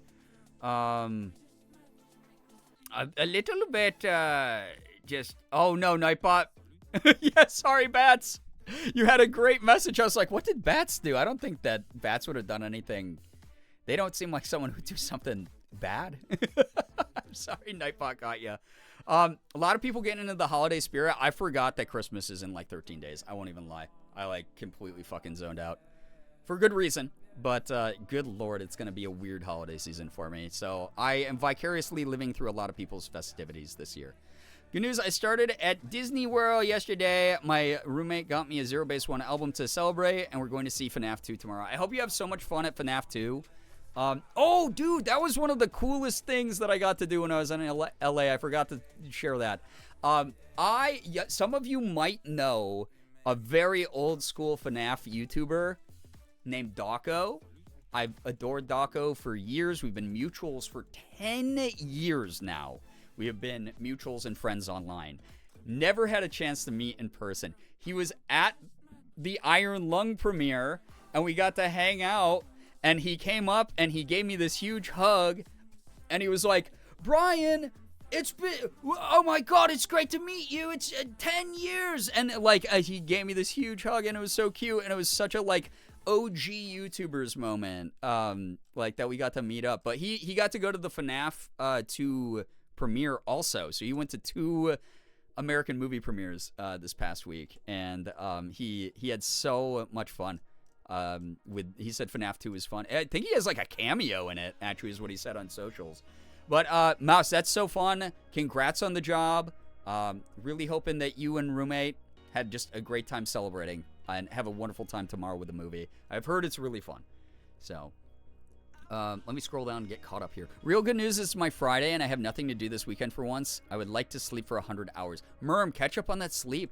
Take care of you. Pamper yourself a little bit. Gosh, you deserve it. Truly. Yeah, thank you so much to everyone congratulating and celebrating each other's good news. It's what we do here, just because, again, the world is weird, and it's nice to be united by good energy. So, really, really, really do appreciate that all of you are sharing all this good news. So, good news, I'm no longer living in my car. I won't go into it, but things are so much better and getting even better. Neat Sauce, thank you so much for being mindful, but you are A-okay with sharing that kind of stuff. Thank you. Thank you all for always giving the chillest vibes to take my mind off of things. I'm glad, again, if my lasting impact in your story is I was just able to distract you and give you a place to relax and not think about the heavy stuff as much, or to even laugh or feel included in things. I'm so glad. I'm so sorry that you had to go through that chapter in your life, but I'm so happy to hear that chapter's come to a close and you're moving on to something else. And I really hope this is like the upward momentum that you need. I'm really, really happy we could be here for you, though. Truly. Yeah, Great Lady, we're in the middle of good news. Good news, the swelling on my left side is finally going down, so it looks less like I have just one absolutely bodaciously stacked pack. Also, I got into a regular... Oh, yeah, I guess I've never even thought of that. Also, I got into a regular weekly LGBTQ-only NA group, and it's been helping. There was a mix-up and a whole incident with my post-surgery painkiller. Oh, no, I'm so sorry. But I've also still been enjoying art. That's lovely. I'm so glad that you are including yourself in community. I'm glad that the recovery is going well. Glad that the art is there for you still. Lovely to hear about. That's great. Good news, I went to a drag brunch on Sunday, gave the queen who hosted, and who I really admire, a little drawing I made before as a thanks for hosting and advocating. She later posted about it on her story, followed me back when I swiped up, and said she'd keep me updated on art events happening in the city. I love that. Again, in-person community, face-to-face community. It's something that we're seeing degrade over time, and to hear the stories where people are like, hey, I went out into my community, I supported this person, I supported this event that I liked a lot, and look at this great stuff that came from it, just to continue the cycle of, like, support and togetherness. It's awesome to hear about. That rocks. It's so great. Love that. Love that, love that, love that. Wonderful. Also connected with a filmmaker who might try and get me on the set of a project he's working on. Oh, my God. Sending all the energy your way for that to happen, because that is dope. Yeah, hell yeah, Doc. I know. Doc is such a cutie. Such a nice guy. Really friendly dude. Super tall. Oh my God. Super, super tall. Hope Mark gets to be in the third FNAF movie now that Iron Lung is done. I have a feeling Iron Lung is going to keep him busy for a while, but yeah, it might be a while until they start work on the third FNAF. We'll see. But there's probably going to be one, right? I mean, those movies seem to be making boku bucks. I might have to take my meds and head to bed. All good, Liz. I'm gonna be ending stream very soon too. I'm very tired, and I just don't have as much energy in the tank these days as I used to. Like I said, streams are not gonna be as frequent as they used to be. As y'all know, I mean, since a couple months ago even, I really slowed down on content. And when I am live, I'm probably not gonna be able to be live as long as I'd like to be, just because I get overwhelmed with a lot of grief. I run out of energy as a result, even if I'm good at hiding it on screen. It's that internal battle sort of zaps me a little bit, and I just get like sleepy a lot earlier now. So that's a big part of it. But hoping that I can keep using this momentum to... I mean, everyone's been so awesome here tonight. I hope that I can like work up the momentum to get back to something more predictable for all of us, and something that serves all of us and fits in a lot better. So thanks for being patient. Thanks for understanding. Everyone's been great. Please get some wonderful rest, by the way, Liz. Good news, got to be here for a stream. Helped me feel better. Also getting to have something nice for lunch. Blaze Dragon, I'm so glad that the stream was nice for ya. Very happy to hear that you're treating yourself to something nice for lunch also. Lovely stuff. Again, baby steps in progress, silver lining, small good news that's like, hey, this was like a good takeaway from today. Those are really great things. Those are good moments. Good news is I played Peak with my two best friends tonight. Also, they're just my good news. December is the roughest month for me. Give me 1 second to just read this in my head. My brain is getting overwhelmed because I just don't have capacity for anything anymore. This is not you. This is me. 1 second. Because it's a bit longer here, so unconditional love. I just want to make sure I'm processing all this properly. That's so great. Uber, I'm so glad you have those friends. So glad that you've gotten to do so much with them in moments of togetherness, even across space, right? It's lovely to see that. It's lovely to know that we have people who lift us up instead of holding us down, right? Sky, get some wonderful rest as well. Thank you so much for dropping by. Thank you, thank you, thank you. Y'all are truly wonderful. Yes, everyone who's got to dip out to get some sleep, please go get some good sleep. Really appreciate y'all, truly. Good news, the trip to LA I just did. So many things I've daydreamed so much about for years. So many of them happen. Dude, seriously, you are kicking ass right now, Nervly. I'm so proud of you, dude. So proud. You've been a long time supporter of me. Like, I don't even remember when you joined the community years ago. But I'm so proud to see the growth that you've gone through, getting through the more challenging times, finding that light at the end of everything, and really just taking it and running with it. That's really awesome. That's very admirable. I'm so happy to hear about it all. Yeah, working for Mark, being friends with Lixian. Yeah, it's great meeting Lixian as well. That was great. Working on Iron Lung, being at the premiere, seeing my name in the credits. Yeah, dude, honestly, got to be a surreal moment, right? Because I remember the first time I saw my name in the credits for something, and it felt like, holy shit, right? You on the big screen. You on a theater big screen, dude. So goddamn proud of you and everyone else included. So, yeah. And, yeah, I saw the pictures. You got to, like, hang out with everyone and everything. That's awesome. Super happy about that. Super happy you got that opportunity. Mark and Amy are very generous giving people. And I'm so glad you got to meet Chica also. Working the camera. I saw that you did you're getting to do the Krampus event. I hope you have so much fun. My character's the spoiled child, which means I just get to be mean to people for money. Oh, hell yeah. Love that. Love that. I think I've caught... No, okay. Good news. I got to spend some time on a call with my friends tonight, and my ADHD meds have continued to be a huge help for me. I've been feeling more passionate and creative. It feels like such a long time coming. Bats, I'm so glad that you're figuring out something that works for you, and as a result, you're able to put more time, more energy, more whatever into those passions, those creative endeavors. It is such a weird thing, right? Whether you're someone who's going through creative block or you're someone who's struggling with like a mental health aspect or something like that, it's always so awesome when your desire aligns with your energy level and you go, holy crap, it feels good to do this. I know I'm going to have a great time doing this. This is the thing I've been waiting, like I've been depressed about not doing. That's so cool. I'm so happy to hear that the meds are working. I'm super happy to hear that you got to spend some time talking to friends. All good things, also uplifting, right? I saw someone say that Lixian looks like if Ethan was Mark, which...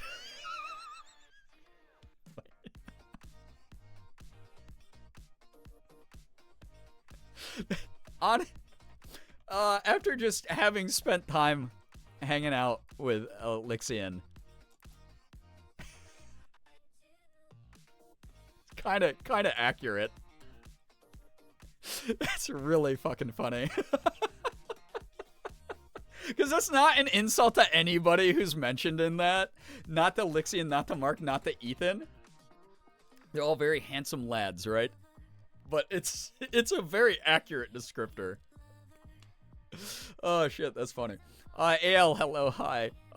Busby, hello. Good news, I won the cash prize at bingo tonight. My spouse won another cash prize. Let's freaking go. Love that. Bingo's also fun. I don't care if people call me old. I'm getting to geriatric age. Bingo's fun as hell. All right? I can see it, yeah. No, Lixian was great. It's so funny. Lixian came up to introduce himself to me at the after party. And he was like, Brian. And I was like, oh, hey, hi. And he was like, wait, no, he came up to me and he like reached his hand out. And I was like, hey, what's up? I'm Brian. And he's like, oh, I'm very aware of who you are. And I was like, oh, that's very nice. And he was like, Lixian. And I was like, yes, I know. I'm very aware of who you are. So it was like a really sweet little moment of saying hello. Meanwhile, freaking Nervely here, Morgan and I were fresh off of taking our red carpet photos. And he sneak attacks me. He walks up. I have no idea who he is. Walks up to me. And he's like, Brian, Nervely. And I just went, because I was like, who is this mysterious, handsome man walking up to Morgan and me? And I immediately just went, Nervely. And it was just so great. It was just a fun, but a sneak attack. I wasn't ready for it. I wasn't ready. I was like still processing the fact that like Vanilla Mace was like 5 feet away from me.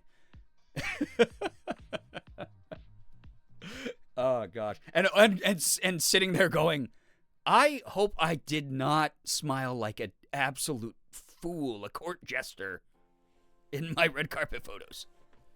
But I think I actually looked pretty sharp, so. Definitely noticed you guys were really confused. Yeah, as soon as you dropped your name, because I've never seen a picture of you. And I was just like, there's this very well-dressed dude. Oh my God, what famous person is about to talk to me? And guess what? It was the most famous of all. It was Nervely. So I was very, very happy to be able to meet you. I was really happy you were like one of the first people to say hi to me at the event. because again, I had that moment where I was sitting in the room and I was just like, God damn it, I don't belong here. I'm not internet famous the way I used to be. I'm not doing anything important or groundbreaking. I barely gotten to make content for the past year because I've been, anchored to this horrible thing happening in my family, and as a result, I just let everything go onto the back burner. And so I was really like imposter syndrome, beating myself up. So to have you walk up to me, Nervly, and to have you be like, I recognize you. I'm someone who like wanted to approach you, wanted to talk to you, wanted to like validate that you were here. That really just broke the ice for me for the rest of the night. That was really, really kind of you. And I was so happy to meet you in person and be able to like hear everything you wanted to talk about. Like, God, like being in that room was great. Being with all those really cool people, all these people who do neat things that we like to support, and just shows the creative energy in the world is not gone. It was really great. It was just a really wonderful thing. Vanilla Mace was the planted distraction. Yeah, exactly. Yeah, Nervy timed his sneak attack so well. Like, truly, yeah. So, yeah, you be nice to Brian. I'm trying to be, like I said, I'm trying to be a better role model. I'm freaking 40 years old. I got to stop this childish beating myself up on camera. That makes me so happy that I approach you. Dude, I was so happy to be able to talk to you. Like, truly. I'd hug you right now. Dude, I'm glad we got like 5 hugs in before we said goodbye. I was so happy because I'm a big hug person. I love hugging people when they're comfortable with it. I always try to ask, but if someone like is like, yo, bring it in, I'm like, I'm here for this. This is great. So I love hugging people. It's like, I don't know, it's just like a nice moment. Just a nice moment of connection with other people. Last call, chat, for good news, and then I'm probably going to wind down here. But if you have any good news, I'd love to read it. It's been too long since I've gotten to hang out with everyone. Thank you for this incredible welcome back stream. I don't know what to say except thank you. Like, again, as I said before, I have a huge paranoia. Part of it is growing up being apparently both ADHD and autistic and ADHD, and not knowing if people are being sincere to me, and when they are sincere, me not being able to fully detect it, and just having sort of learned reactions to things. I hope me saying thank you comes across as very genuine and authentic here. I would not have been able to go on this incredible trip, meeting people like Nervly for the first time, or catching up with friends again who I haven't gotten to see for years. Going to this cool event, the Iron Lung movie premiere. My freaking friend Mark working on this movie for 3 years. By the way, the very early cut Morgan and I saw years ago in his house, it's gotten better since then, so that's a good thing. There's been some improvement. But yeah, it's just been like one of those things where like I wouldn't get to do this. Again, it's a privilege to travel right now, especially right now. Traveling is expensive. Like, it's not something everyone gets to do. It's a completely optional thing. And in a moment of great grief where I wanted to be surrounded by a bunch of loved ones and have them just, be there and be so wonderful to me. Like, again, we were going to go out and see Ethan anyway. But to be surrounded by not just him, but so many other great people, and then also get to take part in some cool events, it meant a lot. So thank you. Like, truly, thank you. Another good news. Had an orientation at a print studio today. Cool. Memberships there are very expensive, so I don't know if I'll be able to do it yet, but hoping and praying I can make it work. Fingers crossed for you. That's really cool. It's really neat that you're at least, getting yourself out there, getting a little bit more familiar with that scene, maybe making some connections as a result, right? Good news. My brother finally moved from my ass dad. So much happier now. I'm so glad to hear that. I'm really happy to hear that your brother is able to have a better start, like fresh start, better environment. That's awesome. Wonderful. My wife and I have awesome news. We just got the confirmation that we were waiting for, and we will be bringing home a new puppy sometime in the next few days. Now we just have to agree on a name. Twilight, congrats to you. That is wonderful to hear about. That is so cute. Good luck with the naming. That's always hard, but I love that. I really do. That's excellent good news. One last good news. I've had the privilege of seeing one of my favorite creators grow as a creator and a person, and I'm so freaking proud of how far you've come. 10 years last month. Wait, since you followed me? Oh my gosh. Lightning Turtle. First off, the switcheroo at the end. Rude, but you also have been here for 10 years, so you knew it was going to work on me, because I don't read ahead. And second, what the heck? Thank you. Wow. Like, wow, that's crazy. Thank you so much. What the heck? That's a, oh my gosh. Like, I was hanging out with people this past week, and we were reminiscing about how we've all known each other 10 years. Having someone watch me for 10 years, though, wild. That's really sweet. Thank you. I might not be growing as a content creator, but knowing I'm growing as a person in some people's eyes, that's something I've invested a lot of time and energy into, and I really just hope I'm wielding my platform responsibly. I hope when I start returning to YouTube and, like I said, mixing it up with slightly different content than I was known for years ago, I hope that people like it. I really do. I hope that I connect with people again, even if it's different people. I just want to, you know, like I said, maybe be a positive part of someone else's story out there. Because I had a lot of people tell me that I already was a part of theirs when I was out there in LA, and it meant a lot. It just made me reevaluate what the hell I'm even doing on the internet. All this is optional. So if it's optional, I got to make this not only serve me, not only serve like the community that's already watching me, but just serve something that lasts a little bit more. Just, I don't know. I want to improve how I do things, and I want to leave, again, I know it's a cliche, but I want to leave like the spaces that I'm in a better state than, you know, I found them in. So thank you for aiding me in that journey. Thank you, everybody. Thank you so much, truly. I don't know what I did to my poor white cherry madrinas, but it tastes like pure citric acid this time around. Probably because you're not drinking Rogue. Exclamation point Rogue.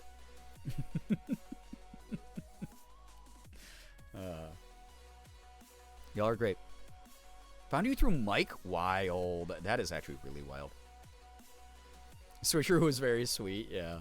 I have other good news. Oh, hopefully I didn't miss anyone's good news. Brother, this guy stinks! Come on. Rogue's good. I have other good news. I'm almost at my charity fundraising goal. This is my first time ever using Tiltify. Let's freaking go. That's awesome. Thank you for helping a wonderful cause, whatever it might be. I love hearing about that kind of stuff. That's great. That's really cool. You've come into your own, though, and you're acting professionally. That's something to be so proud of. I am very proud of my IMDb page. I won't lie. I want to add more stuff to it, but I got more than 0 on that thing, and that's pretty cool. I'm really grateful for all the support. It has been weird to be like, yeah, I'm technically a professional actor. It's a weird thing to say and do. So, yeah. But listen, Hoodie, we got to be a mix of them, though. Just because I want to be as sincere as I possibly can using weird proxy for in-person interaction like the internet's become, doesn't mean that I'm not going to make a good cum joke every now and then, okay? Don't you worry. I always love hopping in and having a wonderful time. As I just said that, Booid, thank you for dropping by to say hello. Yeah, peak plug. I'm a pro. What can I say? Guys, 20% off on rogueenergy.com if you use code Girbeagly. There you go. Hashtag spawn. I got to get going. I streamed way later than I wanted to. I was originally going to do some like power wash or something. I don't have the mental energy to like multitask right now. Again, talking a lot about a lot of the stuff I do. Wow, this is probably just proof that I got to go to bed. Talking about things like grief. I'm not afraid to do that, and I'll bring it up. You'll hear me do it every now and then. Sorry for grief maxing. It's just I'm in my grief pilled era at the moment. I'm doing my best to help normalize it a little bit in what ways I can with the platforms I have, right? But it is one of those things where, like, it does tire me out. It exhausts me. And I hope that it's one of those things that as I get more familiar with, as it morphs around me and I morph around grief and I learn to coexist with it, I'll be able to stream for longer. I'll be able to get back to some level of normalcy. And I hope that you stick around for that too. Like, truly. Thank you. Thank you. Yeah, grief maxing. Yeah. Small hype. Yo, what's up? How we doing, Brawly? Small hype. Game reveal I was manifesting was announced at the VGAs. I'm excited. I'm gonna watch all the trailers this weekend, probably on stream, and we'll do some trailer reacts because we haven't done that for a while. The only thing I saw from the Game Awards was that Uma Musume won Best Mobile Game, as it should. Because, God, I love that. Dude, I haven't been posting about it on socials, but I pulled some really good 3-star horses recently. My horse girl stable is getting really good. And then I saw, like, Expedition 33 won, like, 8 billion awards, as it should. So, yeah, that's that on that. But I hope that people had a good time watching Jeff Keighley rub elbows with the elite of the gaming world and not acknowledge EA as being bought by Saudi Arabia, and the other things that he likes to avoid during those shows. I'm never getting invited to the Game Awards, dude.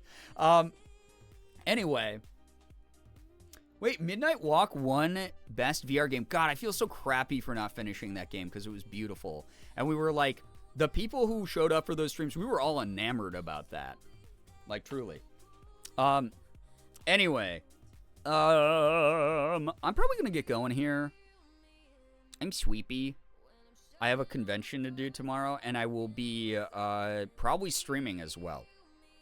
We're going to be, like I said, you're going to see me more regularly than I've been around. It does not mean I'm going to be around regularly, if that makes sense. Just more regularly than streaming 3 times in a month. All of you are awesome. I'm so grateful, again, that I got to do this cool thing that I then got to share with all of you. The generosity. I don't know how to stop it. You guys got to stop, though, okay? It scares me. I hope this was an entertaining or interesting look into life as a content creator. But also just how someone might be navigating grief in a way that might be a little bit unorthodox and atypical. It's okay. Other people who are going through it, whether it was from something years ago or something recently like what I've been dealing with. I want to normalize this shit. I want to make you see that, like, some people go seek out community. Some people stay put and bed rot for a month. I did that too, right? Like, it's not always one absolute thing. It's a mixed bag. You're allowed to approach life in all of its highs and lows in ways that serve you. And just because I'm not going to be who I was before all this happened ever again doesn't mean that aspects of who I was won't continue on and persevere. And it's just a new chapter of the book. We're still going to have fun. Again, we made mpreg jokes for 15 minutes tonight. I don't think that the vibe of the community is going to go away. We're going to laugh hard. We're going to laugh real hard. And it's going to heal. It's going to be such a good, important thing, because it was such a freaking important thing to laugh. Tonight, while I was on my trip, every time I've been able to do it with any amount of earnesty recently, it's meant the world. Thank you all. Like, truly, thanks for being patient with me. Thanks for being supportive of me, even in the moments where I'm not able to show up. Y'all are great. I cannot wait to look at the clips later. Like, truly. It's going to be good. Big thank you for all you do, Brian. I believe in you. And I believe in you! Like I said, I want all of you. Reach for the goddamn stars. I know I end this, but, like, every stream with this, but someone said that I have Mr. Roger vibes a couple weeks ago. One of you did. Or maybe this was months ago, but it stuck out to me. And he has, like, catchphrases and shit. So I'm going to end every single stream with a reminder that life is fucking hard right now, but in that difficulty, you start to see the cracks in the facade of, like, what people have tried to train your brain to believe, right? There's so much out there. There's so much that doesn't matter that you've been told matters. And then at the core of all of it, the things that do matter are finding your light. Like, as cliche as that is, you find your light. Do you want to become the world's best sous chef at a Michelin star restaurant? Do you want to become someone who is a world-renowned artist? Do you want to become a voice actor? Do you want to make silly videos on the freaking internet? Who says you can't? Dude, I started with an iPhone 4 filming my face cam and a trial version of Bandicam on YouTube. And if it happened to me, why not you? Like, genuinely. Are the factors that are going on in the world and in the online space so different than when I did it compared to you trying to start now or you trying to get momentum now? Yeah, sure. But that doesn't mean that there aren't other benefits that are going to serve you that I didn't have. That doesn't mean that the art that you are invested in sharing with the world doesn't have value to other people or to yourself. None of that is an absolute. Go out there, fucking do the best you can. I'm going to root you on every step of the way. You're an actor like Bats and you got questions, because that's the other thing, Bats, you said, I want to be an actor so bad. You are one. Simply by starting the process, you're already an actor. Shit, ask me for advice. I'll help when I can, right? If you're someone who just wants to make music or something, I don't know. That's how every single person out there started. They went, I want to make music. And then they found out how to make music. You can do it too. I believe in you. I'm very excited to see you all succeed. And in the moments that you don't, or you don't feel successful, very, very excited to see how you overcome, how you move through, how you discover, hey, maybe this is a good limit to be aware of. I'm going to try something else. Or maybe this is a good limit within this approach to be aware of. I'm going to try a different approach to meet the goal that I originally had. Or just, I don't know, just find something that, like, makes you feel more complete. Like, man, I hit this obstacle, but then I got over it. Or I went around it. Man, like, that's going to be cool. That's going to be so cool to see the steps of your journey. And become the next Slimesicle who stops me in a movie theater hallway and goes, hey, man, I used to have an imaginary rivalry with you, and now I have millions of subscribers on YouTube. Like, freaking do it, dude. Do it. Who says you can't? So, all right. I'm going to get going. I'm glad that I could make some of you cry. Like I said, that's my Mr. Rogers sign-off. Everyone who has, like, a consistent audience gets a sign-off. There's my sign-off. I'm going to tell you to believe in yourself every damn time. All right? Thank you so much for being awesome. Thank you for not giving up on yourselves. I'm going to get going. Thank you very much for tonight, everyone. Again, I'd say this every time recently, I feel like, but you guys have been, like, too nice, like abnormally nice recently, so I'm going to keep saying it as long as it happens. I rarely get above 10 subs in a stream. 39 is outrageous. Thank you so much. That's so much support, especially on the tail end of a month where I don't know if I've ever gotten as much financial support from this community for doing literally nothing as I did in November. Everyone is so sweet, so supportive, so great. I appreciate you. Thank you. But thank you for the follows, bits, subs, resubs, gifted subs, tips, anything that came through here tonight. Really means the world. I hope that I don't know. Hope I was interesting tonight. I feel like I just boringly babble. That's what tomorrow's event's going to be, by the way. CosCon. It's going to be me on my webcam doing an online panel, and I'm just going to be yapping about content creation and voice acting. I hope you can make it. It's tomorrow, 6 p.m. to 7 p.m. Eastern Time. Panel room 2 on that CasaCon Discord. So click the link to their website, click the join CasaCon, and you'll get into the Discord automatically, and we'll see you there. And then afterwards, I'll stream and we'll figure out what to do for Friday. But y'all are great. Thank you for chatting. Thank you for lurking. Thank you for keeping me company and supporting what I do. Y'all are awesome. Hoodie, keep that interest going. Even if it's like a hobby thing, invest in it. Does it make you happy even as a hobby if you don't plan on doing anything like bigger with it? That's worth investing in. Invest that love into yourself, you know? It's really, really important to do right now. So, thank you, everybody. You're an interesting person that babbled about interesting things. I'm glad. I'm very, very glad. I got to start the podcast in 2026. Also, Brookie, I am stealing that name, by the way, that you gave. which no one steal it, okay? I'm gonna text my lawyer tomorrow and be like, we gotta freaking clamp this thing down, dude. Long Story Long is gonna be a podcast of just me, and I'm just gonna be yapping and yammering about the most random shit. I hope people like it. So, Long Story Long, I like that. It fits my inability to keep anything concise. So, I hope people like that. I'll figure out if I want to do it as just audio, like uploaded to, Apple or whatever the hell, and whatever other your favorite Spotify or podcast platform is.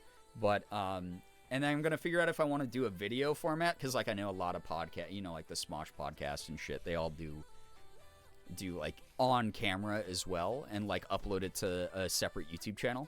That might be something I do. We'll see. But we'll figure it out. Yeah, Common Brookie W, right? All right. Y'all are great. You really are. I hope you have a wonderful morning, afternoon, evening, night, whatever it may be for you. Finger hearts as usual. If you don't believe in yourself, I'm mad at you. You got a lot of potential in you. Every single person does. You being here right now means you haven't given up. I can't wait to hear about your progress. I'm very excited for you. And in the moments that you don't feel like you're making progress, that's okay too. Rest is all right.